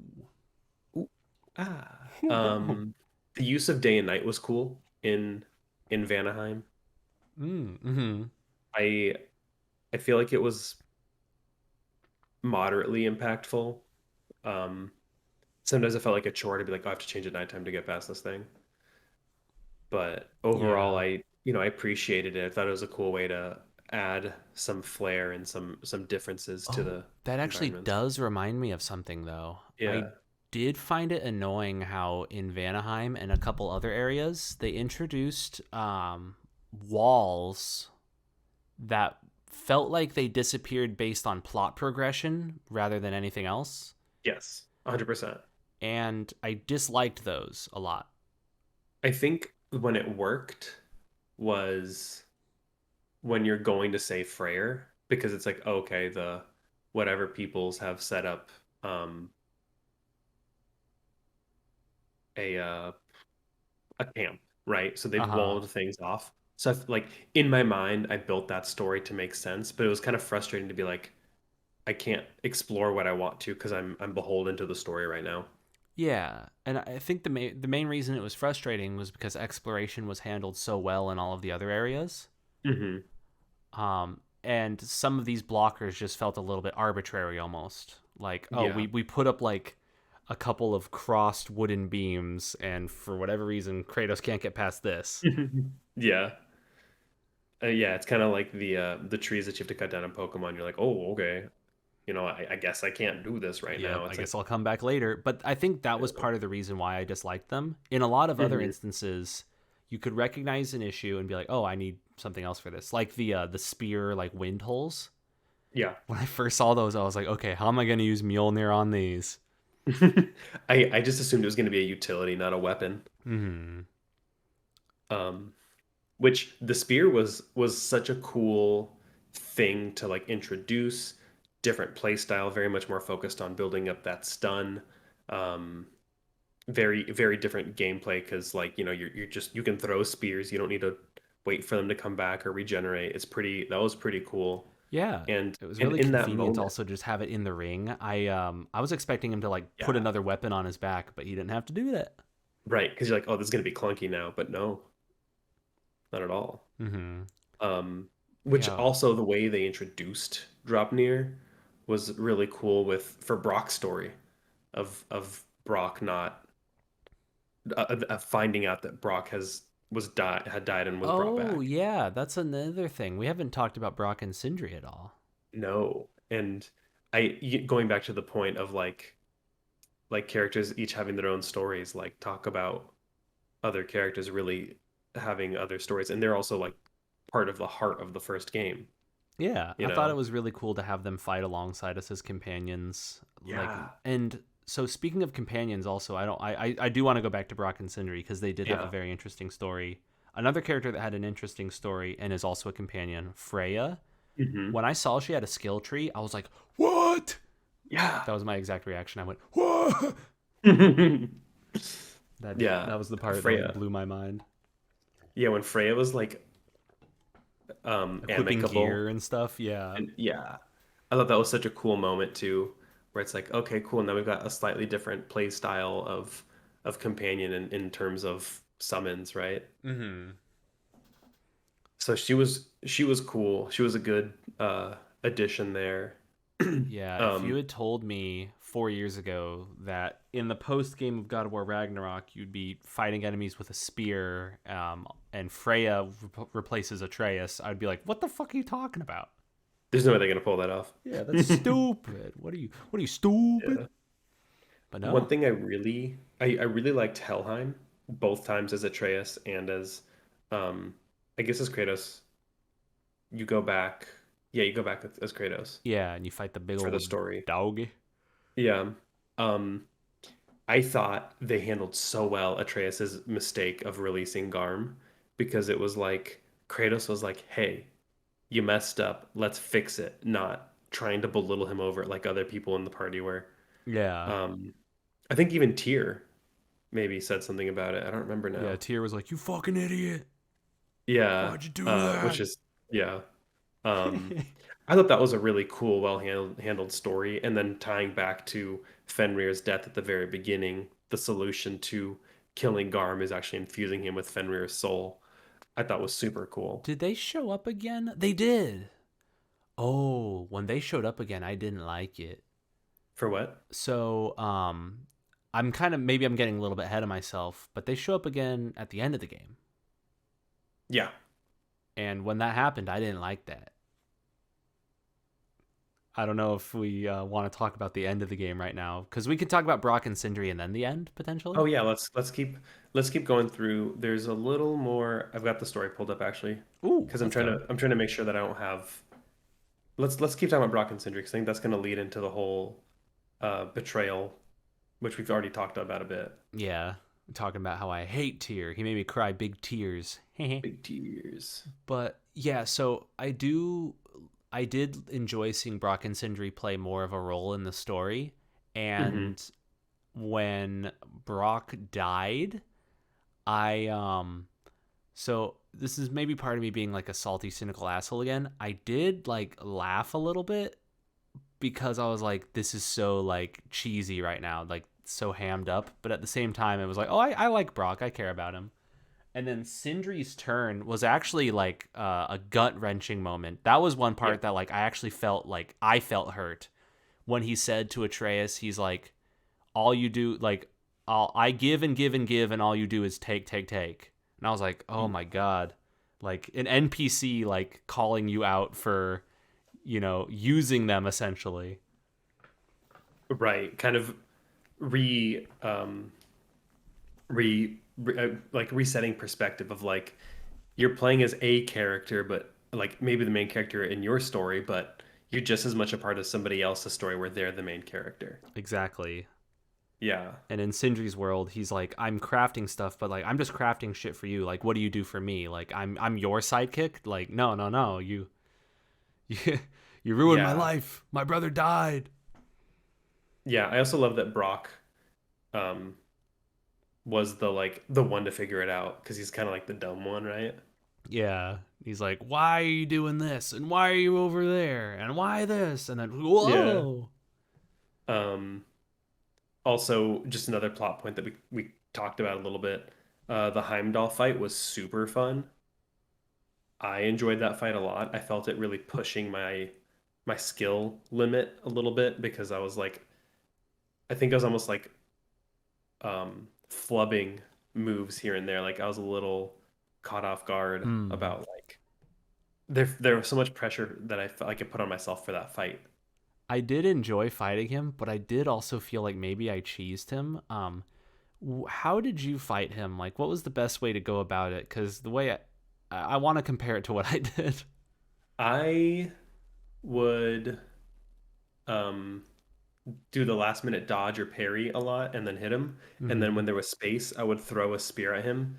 And if I ever felt like I had a panic, I would detonate it to stutter him. Okay. So what I did was I would just throw a spear straight down on the ground and then detonate it, and then Oh. that detonation would stagger him. Yeah. So I never felt a sense of urgency or a sense of like, wow, this new weapon is awesome. I don't know if I'd be able to beat him without it. It just kind of like it felt like not almost like worse than Pokemon. Like sometimes it's like, oh, this is the rock gym and I have a water type. I'm fucking up everything. It didn't feel more like type effectiveness and more it felt more like I unlocked the one ability to stagger him. Yeah. But I see I that. just kept on throwing spears on the ground and detonating them, Dude, and that's like so funny. so I it, oh man, I'm stuttering on my words now, but I would if he was ever in his reactionary mode where he was ready to dodge or block anything, I would just throw a spear on the ground and wait for him to kind of like walk near me, or maybe even I would just stand on top of it, and then once he like attacked and was next to me, I'd be like, okay, detonate, and now he's stuck, he's staggered, and then I can just beat the shit out of him again. I never threw a spear directly at him. That's so funny. Dude, And I, that's hilarious. it felt kind of bad too because I was like, is this intended? Like, am I? Well, also of all the people to cheese a boss, I would be like, Cameron wouldn't cheese a boss in God of War. Oh yes, I would. I'm actually I don't know what it is, but lately I'm becoming like I don't maybe it's laziness or maybe it's just like no, I don't think it's laziness. I'm gonna retract that. But you know how It's there's creativity. no, but you know how there's this sentiment of people who are like, I'm playing games in my free time, don't waste my time. Yeah. And I've been feeling that a lot when it comes to enemy health bars. Like lately whenever I play games, I'm like, fuck it, just give me easy, man. Like Mm, I don't want to solve the puzzle of combat 20 times to win. I want to solve it 10 times. Like right. if a fight is longer, it's not harder. Yeah. It's just asking for more perfection. Like you can have figured out every single move and every counter and everything, but that doesn't necessarily mean that like now I need to execute it perfectly, like you said, 20 times instead of 10. It's like, eh. Yeah, and on one hand, there is a beauty in mastery. It'd be like playing a level on Guitar Hero on expert and hitting every note. It's like I Yeah. practiced this and I got into the rhythm, and I was able to execute on every instance that I wanted to execute. However, for a lot of the boss fights, I didn't find that to really be as compelling because the ebb and flow was so, I don't know, uh, rigid. It wasn't like there wasn't really much variety in the ebb and flow. I would say there was more variety in a Guitar Hero track than there was in a boss fight in God of War. Hmm. Okay. And I think the Berserkers would be another good example of that. It's almost like you wait for them to do their move or dodge their move. And Hmm. I once again, I'm going to concede that I'm being extremely reductionary here. Like, every video game is just you press the button You just press the when you buttons at the need to right press the time. button. Do it. Um, but it did feel like they threw out a combo, you throw out a combo, they threw out a combo, you throw out a combo. So every fight was a dance. It's just like how many back and forths is there going to be in this dance? Yeah. And for I mean, me, I once was you've like, fuck it, figured it out, let's just shorten it. Yeah, yeah. It's like you yeah, figured it out. Like, okay, now how now many you times just in a can't row? misstep. Yeah. Exactly. Like the Valkyrie Queen would be another good example of that. But I think the Yeah. Valkyrie Queen I give more of a pass to because they have a larger variety of moves, so Totally. your number of reactions is greater. For some of the Berserkers, they only had, it felt like, 3 moves, so your number of potential reactions was limited.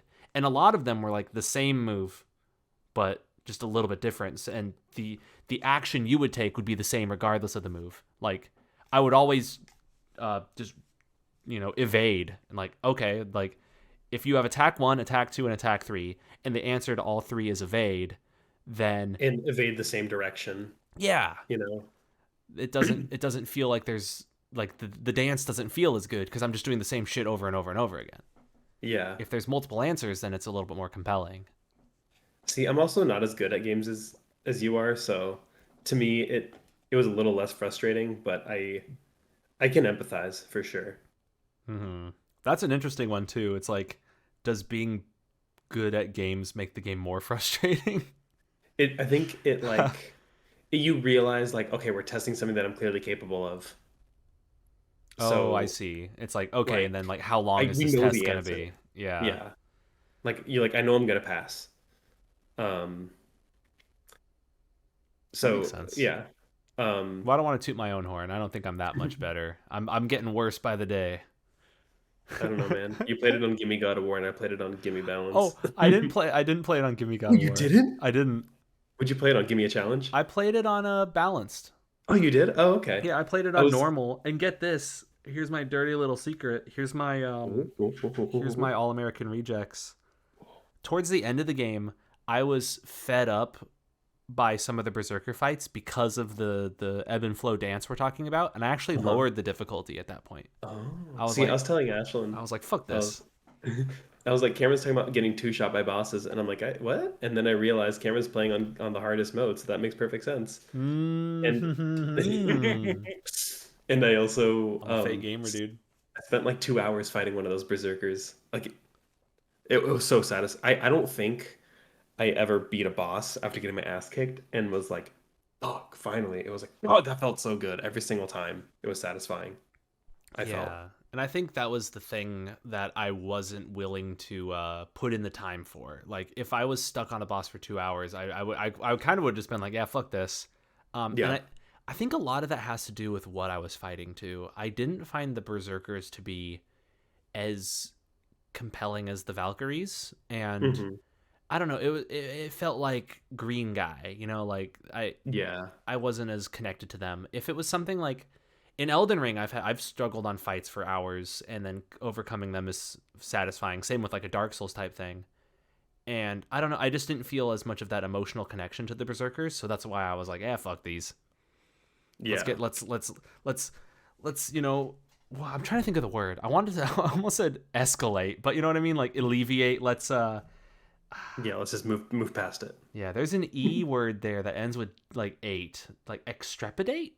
Expedite? Expedite? Yeah. Expedite. Yeah, let's expedite this process. I know Yeah. words. I get it. You think you're hot shit because you know words. Gotta get at Um, least one Benchwarmers reference. always, at least.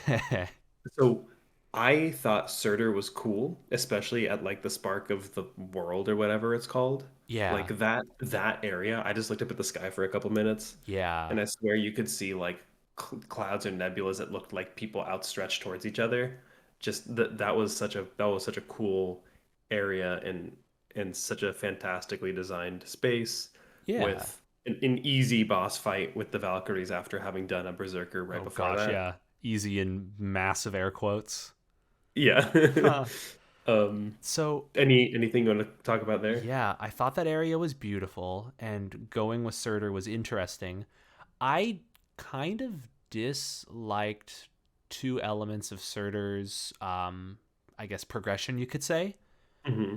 Um the the prophecy of him fusing with or like getting his flaming heart back and not wanting to do that, and for Kratos to just like stab him in the chest as like a byproduct workaround, it felt like a cheat kind of. That I don't know, it's like if you cheat a puzzle like a shrine in like Breath of the Wild, you know what I mean? If you solve it in Yeah, such a way that maybe the developers didn't intend, it felt like a sidetrack, which I don't know, it did kind of make some sense, but the fire of the Blades of Chaos was equal in flame intensity to the heart of Surtur. it was imbued with Surtur's fire to start with, so it was able to maintain it. But then also when they go to attack Asgard, they even make a note about like how the monster, the beast, isn't complete.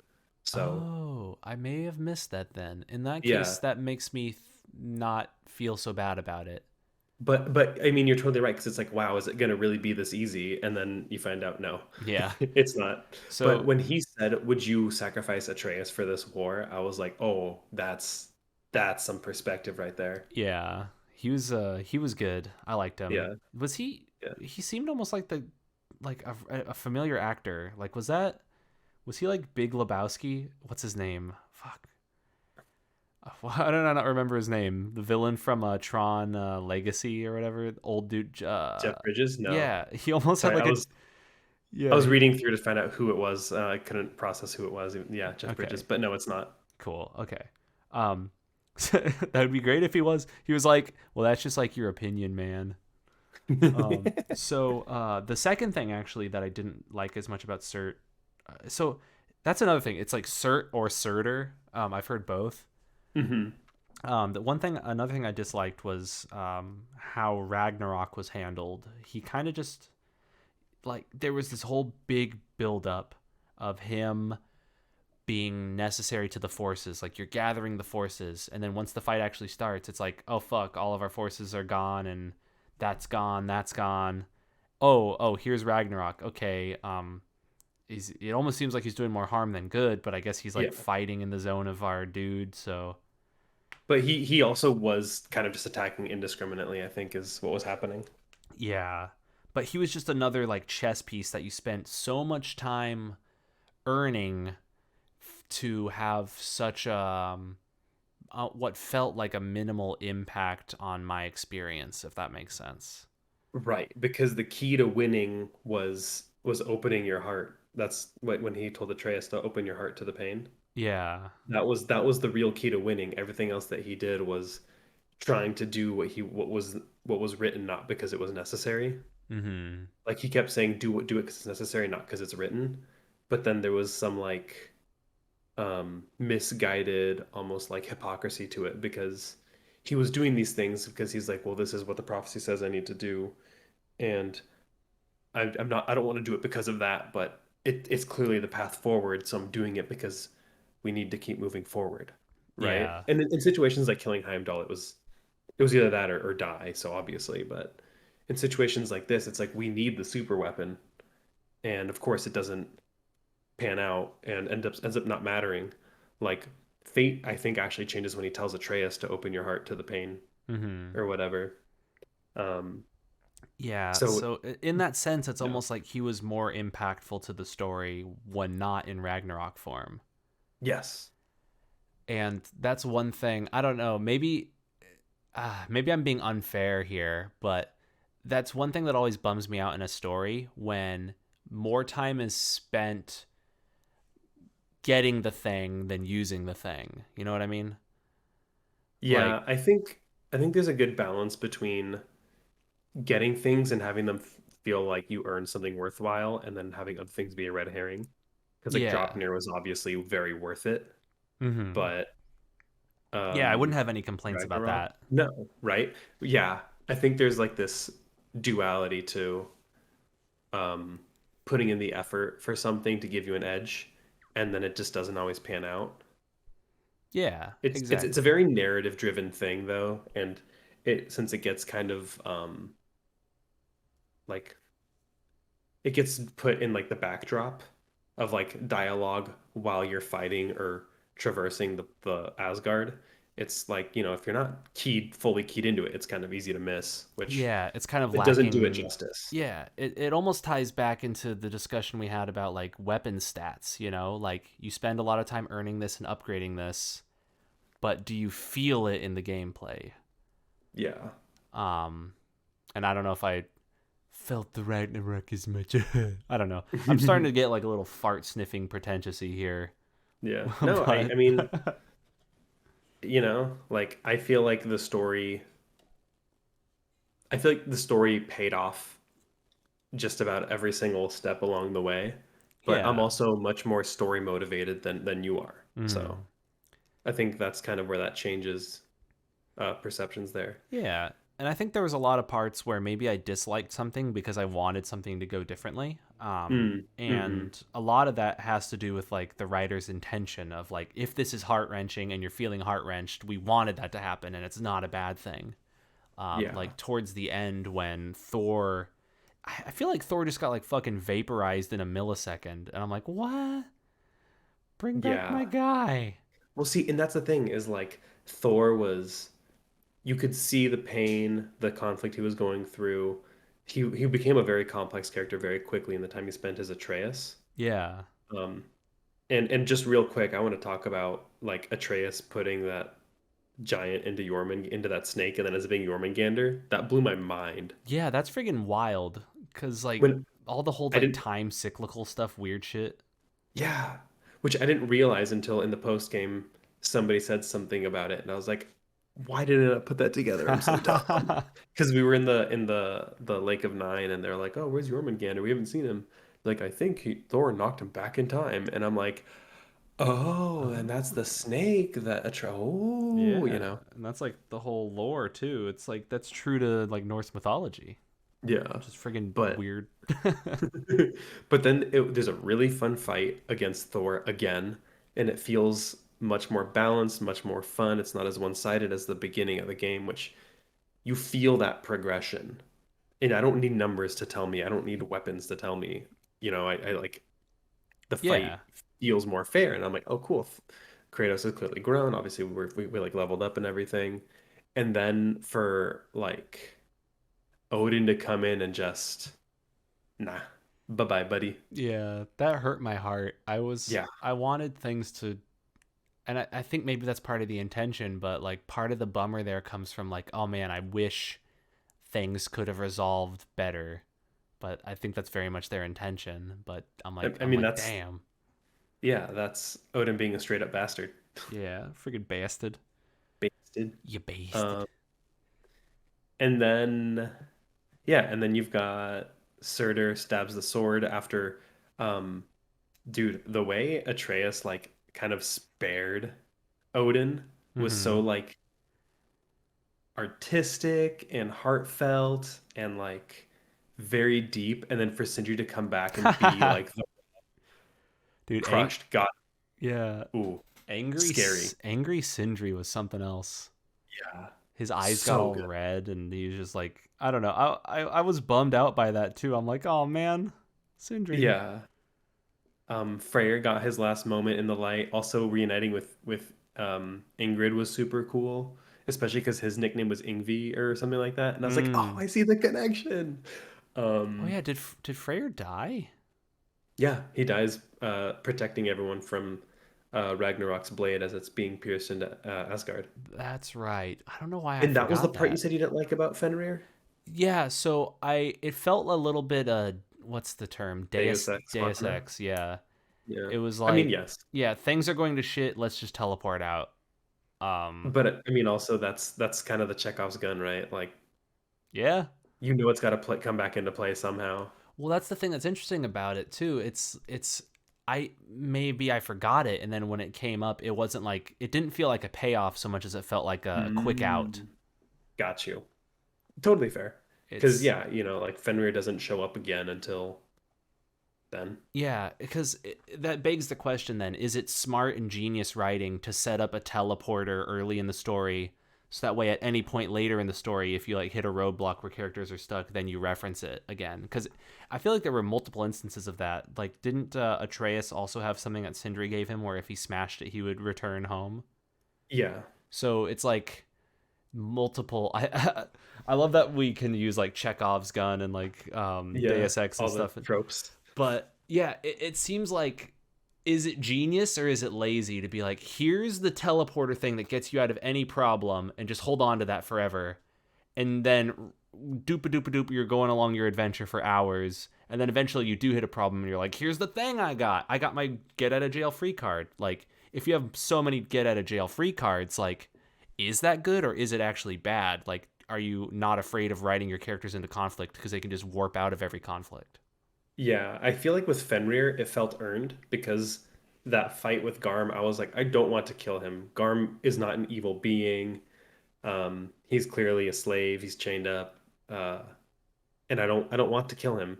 And so Mm-hmm. when they found a way to like save the body and imbue Fenrir's soul, I was like, that's cool. And so when he came back, I was like, that felt earned because Sindri's was just, oh yeah, here I made this thing for you. By the way, I'm like, can he make how many of these can he make? Mm-hmm. Or if it was just like literally one throwaway side quest or main quest of like, hey, can you pick up this thing for me? I'm gonna need it's a rare material that I can only find that's like vibranium or whatever, right? Yeah. Like it's rare, it's useful, you don't know what it is, and then he's like, "Hey, remember when we got you that thing? You can use this, but you only use it if you absolutely need it." Then it would have added more stakes to that because that one felt a little bit more of like a cop out of like, "Oh, okay, cool." Like it's cool, dwarves are crafty, they can get themselves out of situations.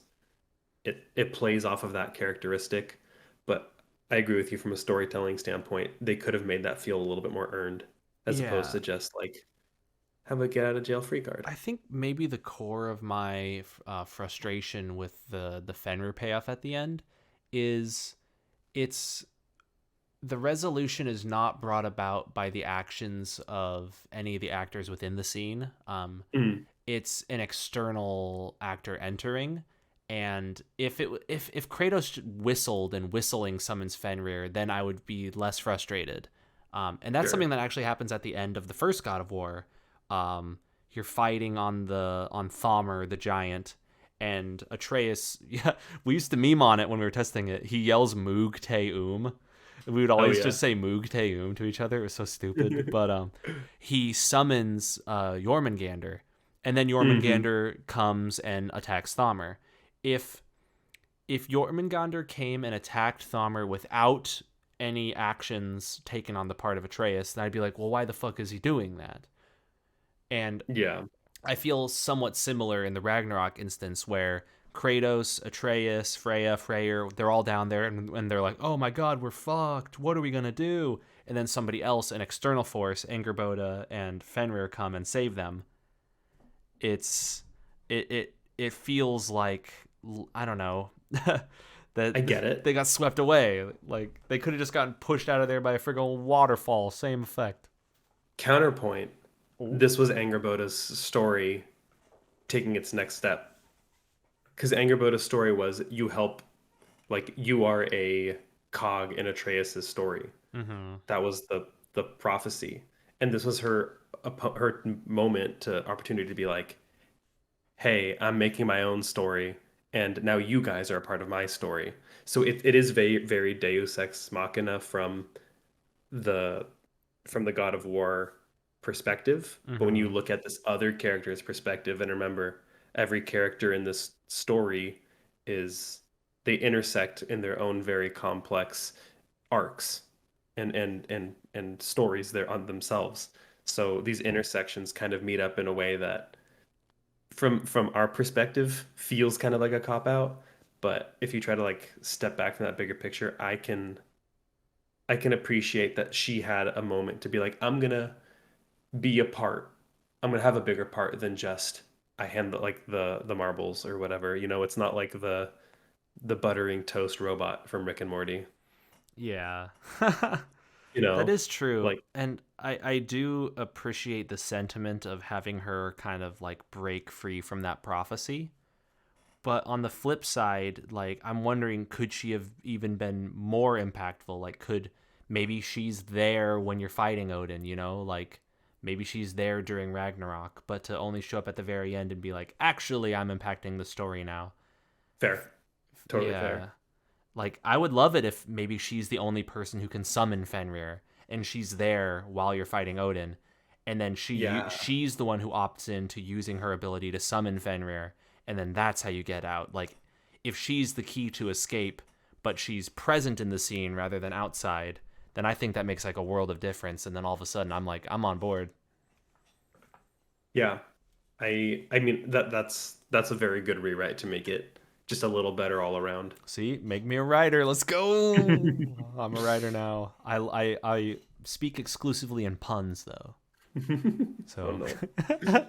I have a Um, reputation around the office for being the guy with bad jokes, oh, I or mean that's or a reputation of one being of the people funny. with bad jokes. Let's go. Um, just to round out the story here, um, they get out safely, they recover. Atreus goes on a side quest with Angerboda to find the rest of the giants. That's a cool setup for a DLC or even a spin-off series. I would love Not that. just title the A, series. a DLC would be nice. I would. It'd be interesting to see if it's its own standalone title, but I could definitely I see them would doing a DLC just because like the Atreus Angerboda sections were pretty fun, I compelling. would accept a standalone DLC title like a Oh, like a Miles Miles, Morales God or of War Atreus, yeah, or the Uncharted one after Uncharted 4. Lost Legacy. Lost Legacy, probably, sure. Yeah, boy. That's what it's Um, called, baby. yeah, so that's cool. I like to see um Kratos seeing his like actual future of being a a god that's loved, especially after I think was it Mm-hmm. Odin or Thor earlier was like, do you know what it's like to be a god, to be loved, as opposed to be followed out of fear, which is what he Yeah. was. I And f- I loved getting all of his backstory because I haven't played the first three God of Wars. I still need to play them also, actually. I bought God of War 3 recently and still need to play that. I'm I waiting for will them to remaster say, them. oh, yeah. Well, there is a God of War 3 remastered, but it's like on. HD Yeah, you're able to get it 1080. on. Yeah, you're able to get it on a PS5. Oh yeah. But I will say that I did like tear up a little bit when Kratos was like, I don't know, proud of himself and Hmm. seeing like himself being revered. That was Yeah. a good emotional climax. Yeah, just like everything that he's been through, it was good. Yeah. It, So it pulled on then my heartstrings, man. It pulled on my fart yeah. strings too, if you know what I'm saying. But yeah, I like So that. then post game, we take out the Asgard, the Einherjar. Is that what are they called? Yeah, I think it was like Einherjar? Einherjar. Einherjar. Clear them out, which is kind of anticlimactic. Killing Gná, which is a really cool moment of like Freya trying to appeal to her humanity, and Mm-hmm. and then she's like, "No, Ooh, that finish it." actually reminds me of something. We're talking about Ganon, the Valkyrie Queen, or the new Yeah, Valkyrie Queen. You fight her in Muspelheim. I hate how they handled Muspelheim in this game. I when I did the Muspelheim challenges, I exclusively did the third one for all of them after it was unlocked because it was kind of the easiest, but I actually had fun with two of them. With Yeah. H and R. I didn't care for F where it's like defeat enemies without taking damage or Mm-hmm. only whatever. It did get repetitive and it felt like it was a way to kind of expand your time in the realm. Yeah. But at least two of the things were fun. That was precisely why I hated them. At first, I enjoyed them because I thought, okay, well, I'll complete this challenge and then complete that challenge, and they're mixing up the gameplay enough. And I don't have any complaints about the individual challenges themselves, but Hmm. my primary complaint is with the structure of the rewards for the challenges and how repetitive it got, where it was like, oh, do HR, now do FR, now do HF. And Yeah, it got to the point where like, oh, I'm not exploring any new content right now. I'm repeating stuff I've already done, but just in a slightly different order. And yeah, that was the key to unlocking all the treasure there in Muspelheim. I think there was an achievement for that, right? Like you had to do all of those. maybe. I don't know, but I yeah, I feel like it was also kind of anticlimactic. Like I don't feel like I got this super cool big thing for doing the sixth one. After I got this all six, I'm like, cool, I got the sixth chest, You're and I like, was cool, kind of I into got it. armor that's a little bit worse than the armor I'm currently wearing. Yeah, yeah, exactly. Um, Did you find yourself switching armor frequently in the game, or did you have no, like one or two sets that you it was enjoyed? Lunda's, the Ravens, and I think that's it. Oh, and then Yeah. I used the like Fate Breakers for a little bit. Okay. I was pretty similar. I used whatever was high luck, and I used Tyr's armor a lot and would just Hmm. upgrade that.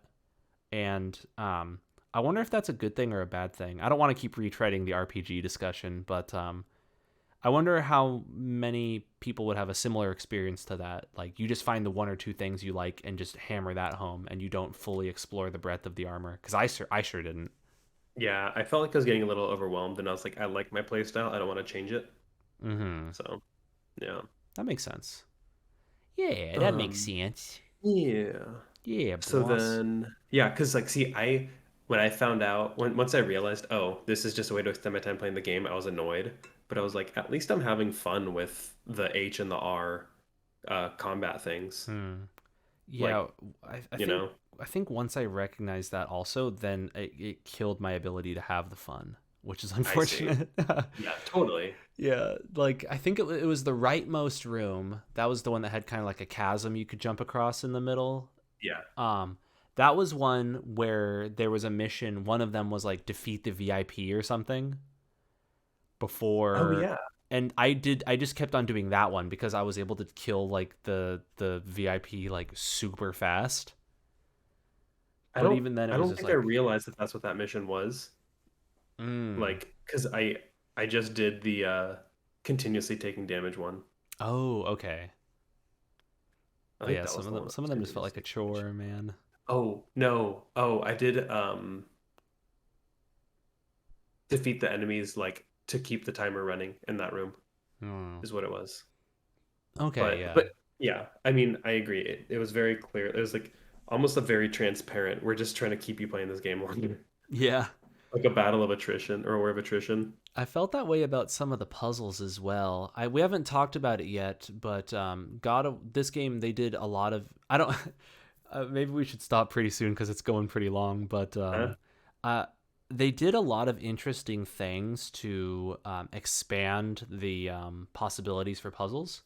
Hmm. And one of them really annoyed me, and it was the combination of sigil and fire, Oh, where you had to yeah. like oftentimes chain them. I Yeah. I kind of And wish it, that each of the sigils had like a what's the word I'm looking for here? You know, like a circle, like a countdown, like a clock, like yeah. Where you knew how long it was going to last yeah, they kind of and just what in a reliable range indicator, yeah. like a line to connect them or There something. were so many times where I would put sigils in such a way that I think I'm good, and then I would throw my blades of chaos at them, but I was out of range. And I think the Mm-hmm. key to that would be looking at the reticle and seeing if you have like the hit on the reticle or not before you throw. Sure. But even then, I found myself like doing some of these puzzles and like thinking I got it and then like fucking it up and having to reset and like waiting for my arrows to come back. Yeah. That was that also felt like I agree, a little bit of like a time sink just to keep you busy. Um Yeah, time what did you stink. time sink? What did you think about the final Berserker boss? Um, that's Any an interesting anything one. special? shoot. Unfortunately, I don't know. They kind of blend together. They all kind of blended together, unfortunately. Yeah. Unlike the Well, it's Valkyrie and the Valkyrie Queen, the Berserker King, I was like, I just another green fuck. right. Well, also, um, to make that even a little more difficult, the Berserker, he kind of was a culmination of like all the other Berserkers' abilities. So, Yeah, like and not like copy paste. Like he was still a very different fight, but it was like, oh, he touches on all elements. Yeah, yeah, and that was just like they already did that with the Valkyries too, like because the Queen has access to all the other Valkyries' moves.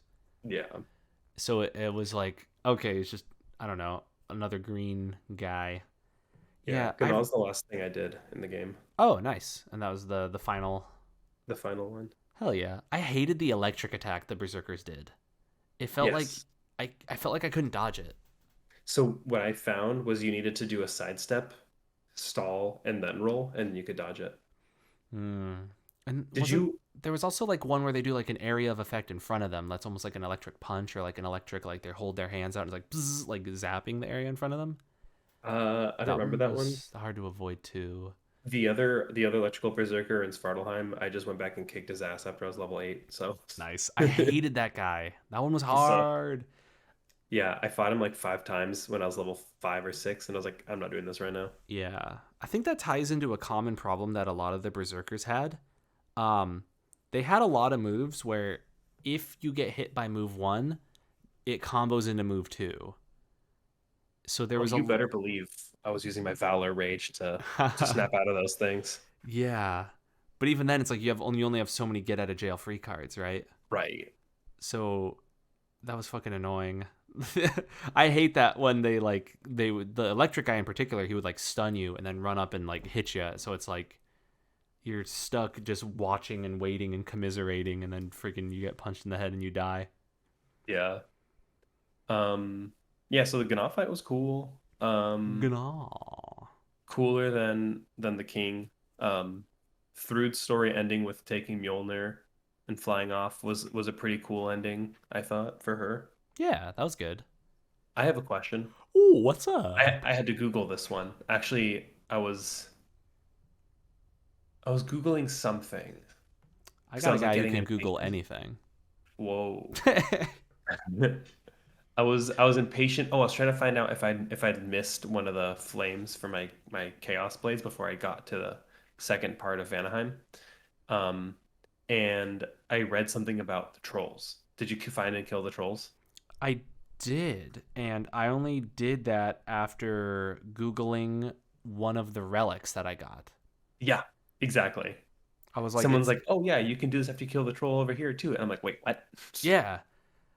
I thought it was funny actually that they specifically had a troll show up and then Kratos like behead him.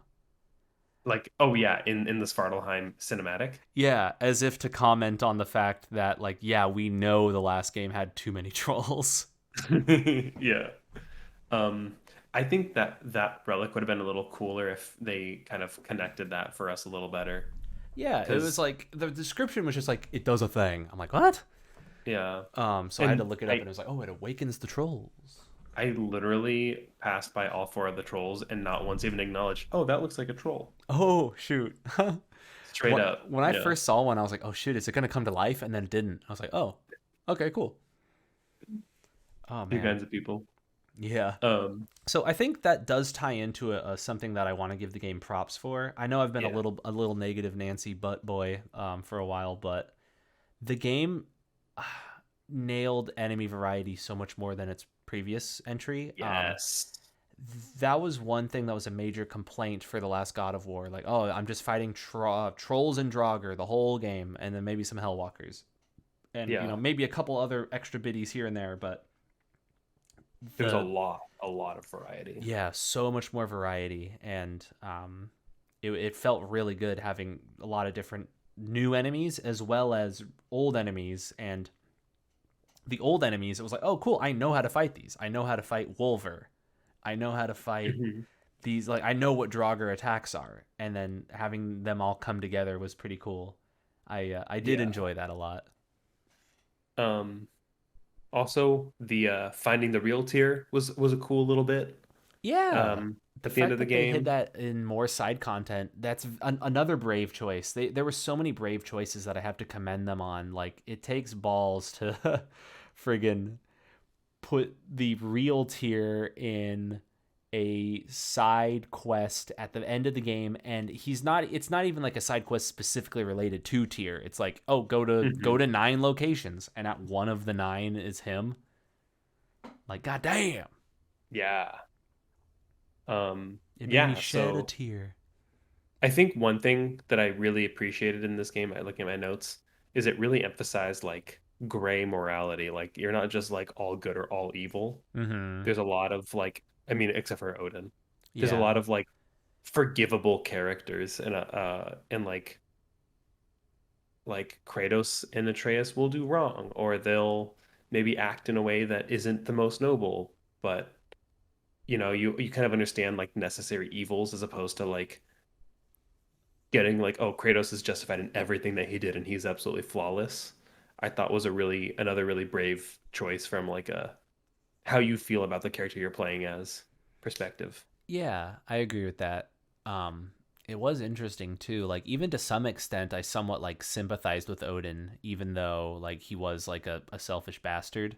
Hmm. But the the quest for knowledge, like the almost the unquenchable thirst that he had, was something that was like almost a bit. It was tragic. It caused him to push everybody away when at times he maybe even convinced himself he had their best interests at heart, but it ultimately, was for naught. Yeah. That mask, the whole time I just couldn't stop thinking about Jim Carrey. Maybe I was like, this is that fucking was the this thing. is That was the Loki's knowledge. fucking mask. He wanted to put it on and then get a green face and then go, somebody stop me, and then start spinning around. That was that was the Uh, plot. If he you got the know, mask, he would have done it. you know, what was the most jaw-dropping moment for me though, actually? Ooh, what was it? After Brock's funeral that it rolled credits, I was like, whoa. I wasn't expecting that to be like punctuating this is the end of the game. I don't know why I that caught me so off guard. Yeah, I agree. I wonder if does that mean that the intended yeah, I don't know. And I and Ooh, what's up? to punctuate it even further, we talk about how Brock was like the dumb one. Brock stumped Mimir with a riddle the whole game. Brock figured Oh, out that Tyr was Odin. At the very end, Mimir Mimir figures it figures out. it out. He's like, a hole. Yeah. And that was like the last spoken line. He's like, a hole. It gets bigger the more you take away. Uh-huh. And almost in reference to like the hole in Sindri and Brock's soul even. Um Yeah, the hole was that Brock is missing now. It's like the hole in your yeah. heart where Brock used to And be. yeah. And that I think really punctuated excuse me, that like cut, like hard cut to credits. It wasn't we're gonna put credits alongside the screen while you run down a mountain. It was straight up cut to black, roll credits. I was like, what the fuck? Yeah, it definitely was a gut punch. Hmm. And the interesting thing though was like I had heard that riddle before. Oh yeah. So the whole time I'm like, I know it's a hole.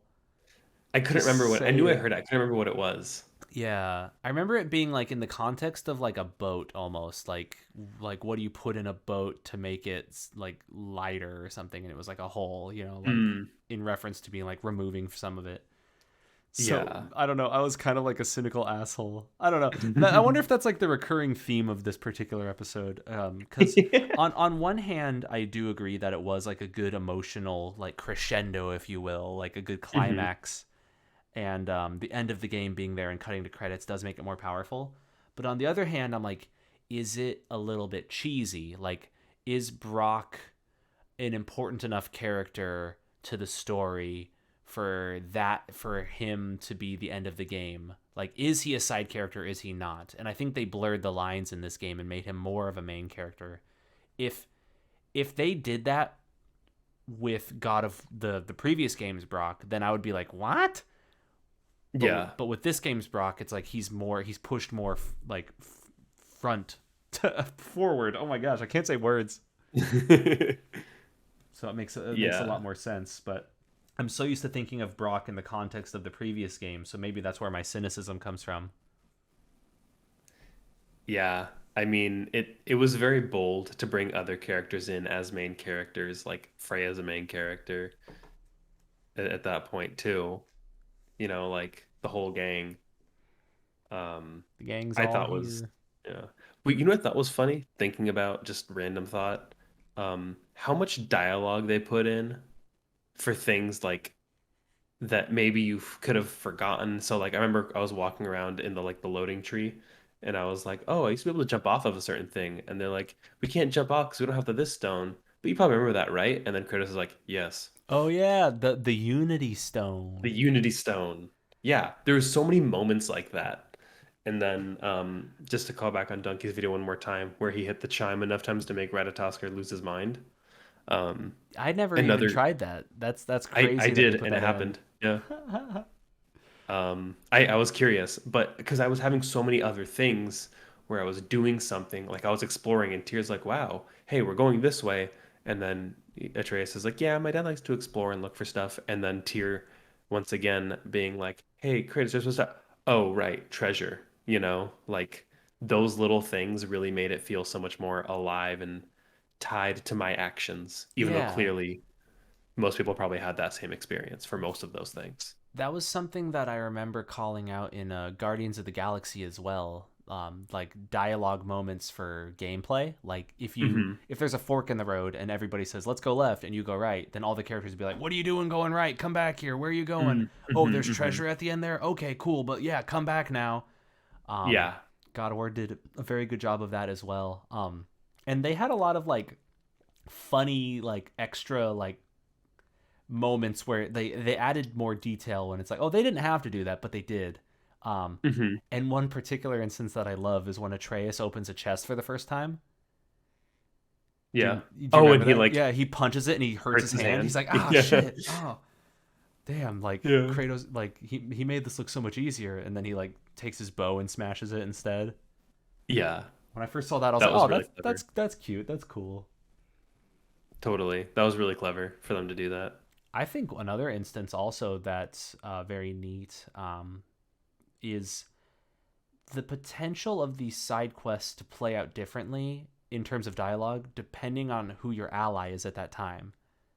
Um, they made it such that you could do this stuff with Atreus or you could do it with Freya, and I believe Mm. they would both have full conversations. Yeah. So it's like for every side quest, they wrote it twice. Yeah. Yeah. That's a really good point. Because there wasn't really silence until like more or less the very end of like the post game where I was just trying to tie up some loose ends. Yeah, when saving the jellyfishes in Alfheim, I think I did the first one with Atreus and the second one with Freya, and it's interesting. They had conversations like about each other almost. I'm pretty sure there's plenty of conversations that Kratos has with Freya about Atreus, like how to deal with him. Mm. And yeah, it's interesting how the side quests can then also play into that like parenting theme. Yeah. Did you I mean, did you see the relevant achievement? to me. Yeah, exactly. El Parent. Yeah. Did you see the achievement for when you save both of the half Goofas? No. It was called Full Goofa. Oh yeah, I did. I did. It's so dumb. That I was love it. hilarious. I love punny achievements. Yeah. I was like, no, I don't remember that. And then you said that. I'm like, oh yeah, of course I remember that one. So there's a line where sometimes they're awesome and sometimes they're terrible. I um I recently played through Gotham Knights. Don't play it. That game's bad. Um Okay.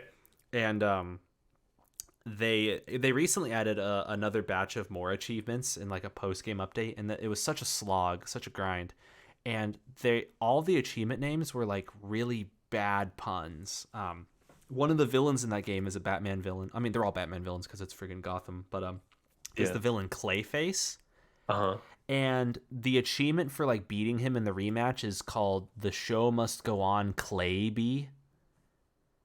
That's Or no. forced. Oh, sorry. That's Showbiz Clayby. That's still not very good. Yeah. there's Mr. Freeze in a mech suit, and it's don't mech a big deal about it. Eh, I don't know. I like this eh, one for weak. for refighting Harley Quinn. It's a sophisticated mallet because That's a good she hits one. you with a mallet. That one's Yeah, decent. But yeah, yeah. full Goofa I think was is better than all of those.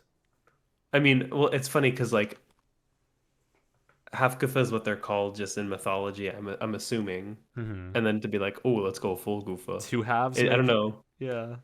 I think it's also like the fact that God of War is such a serious game, and then it like has a stupid ass thing like Yeah. that makes it extra funny. Yeah, that'd be like if you know, beat the game. You like, let's say hypothetically, yeah, it's like you put an axe into somebody's head, and then an achievement pops up that's like doopa doopa doo. You're like, whoa, okay, sure.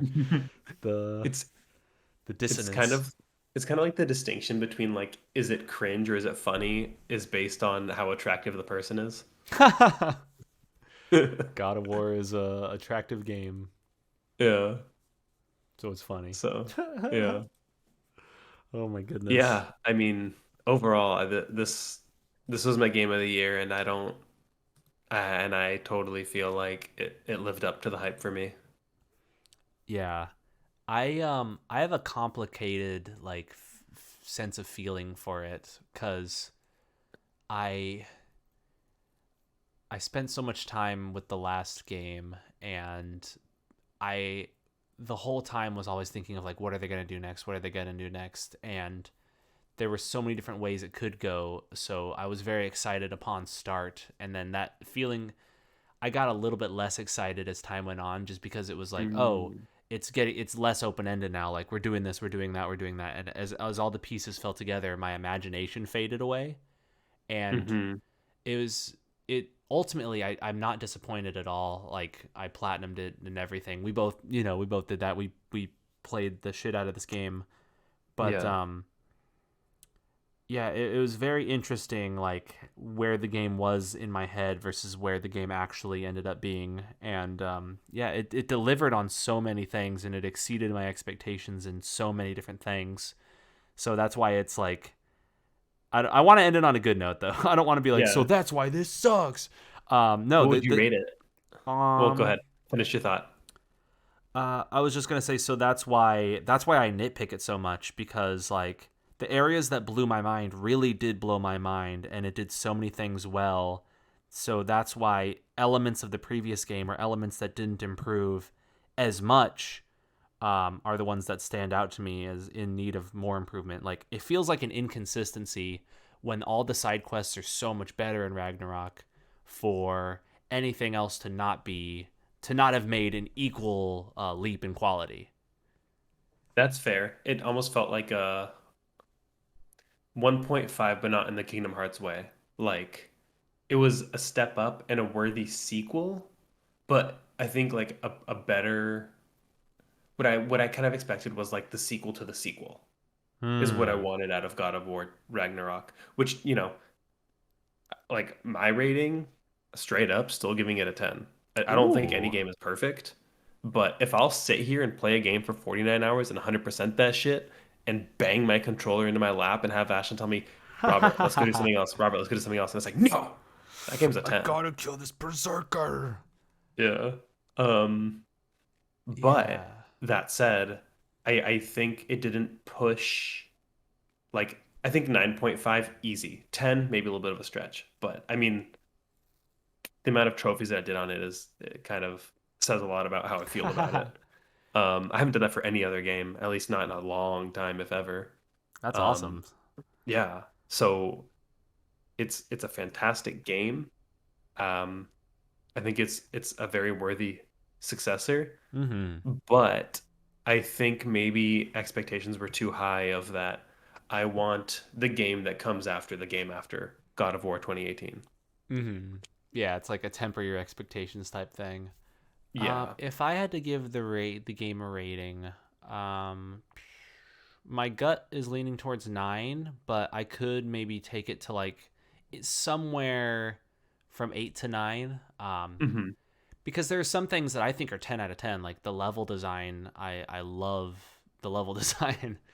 Yeah. Um, But then there are some other things that we point at where it's like, oh, maybe this progression system, or maybe this freaking, I don't know, even movement, between areas, or maybe these puzzles. Um, it's it's the type of game that I think the whole experience you can look back on fondly, but there would be moments in time where there's like individual frustrations. Like one thing that I'm always running back in my mind would be like if I sit down on the couch with, Colton and Amanda and I say, "Hey, here play God of War, experience this." Like how long would it take for them to have fun? And I do feel like God of War, it might take a little bit, but like Hmm. the whole experience, the breadth of it all as a package is fantastic, and there's so much to do. But at the same time, there's like that barrier of entry almost. Yeah. Yeah, that's fair.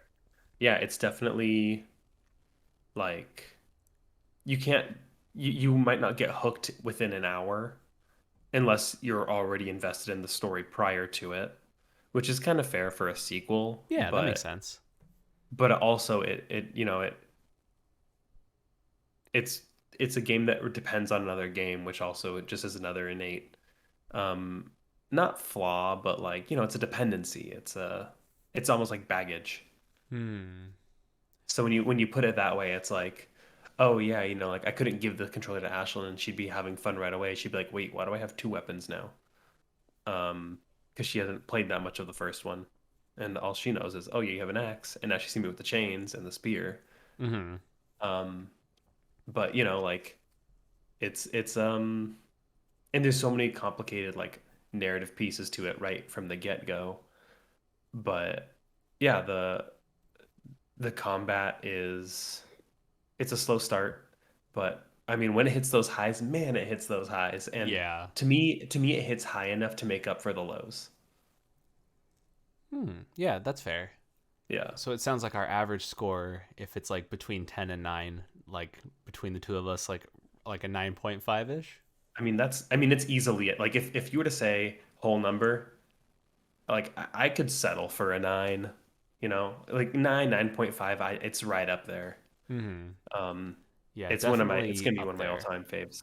Did I What was ever that? tell you that when we were testing God of War, they had a thing where they wanted us to like write down what we predict the meta score will be? Mm-hmm. And people went like fucking like hard on it. There were people who were like, this game's gonna have a 5 out of 10. And I No. think that was a bit too cynical, and it's easy to get bogged down in that cynicism when you're in the like QA mindset of like, this game's fucking full of bugs. But I think my Yeah. initial ranking of that was like, I could see it being like a 7, but then it started getting better and better over time. So it is interesting that they managed to stick the landing again so well. Yeah, I wonder what Supposedly, Ragnarok I says. think I read an article. The dev team was concerned like 2 months or a month before launch. They're like, "Oh, is this game not fun?" Damn, of 2018, God of War 2018, No, the Ragnarok. Ragnarok. Yeah, Oh wow, the Metascore is 94, but the user score is only 7.9, on and the previous one Ragnarok. was 9.1. Oh, 7.9 for the last game. User for Ragnarok, yeah, Oh shit, a and a 7.9 9.1 user for on 2018. Ragnarok. Yeah, That's weird. I don't agree with that. Yeah, I think user score is a little bit of a mixed bag, especially on because like didn't they give like Sonic Frontiers like a 9 or something on user score for that? I'm gonna look now, but God of War 2018 has a 9.1 user score, Interesting. so it's interesting. Yeah, But is there more reverence for the one that initially reworked the series? I wonder. oh yeah, yeah, Sonic Frontiers has an 8.2. I played Sonic Frontiers. Um, Why? Was it as bad as it seems? no, it was Oh, it okay. was better than it seems, Okay. but there was The a low bar. lot of like jank and not great stuff. Did you know? Mm. Did I tell you that? I think we talked about it, right? That Sleeping with Sirens did like the boss battle theme. Yeah, you did. Yeah, or like the one of the singer from Sleeping with Sirens. Yeah. I definitely recommend look it up. It's so weird. It's Yeah. weird. Oh man. But Man. yeah, you know what? Those to wrap it all up and really put a bow on this one, we'll say, those user reviews, what do they know? We're frame rate. We framed it and then we rated it, and we rated it high because God of War Yeah, Ragnarok is a good game, a very good it game, in fact. absolutely. It's such a fantastic game. Strongly recommend.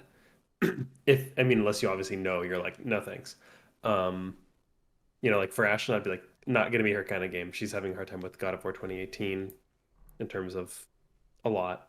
Mm-hmm. It's just not her flavor. But That's fair, that, yeah. I think Ragnarok's a work of art from head to toe. Mm-hmm. It does so many Um, things right. yeah, It does way, way, way more things right than anything that it ever does wrong.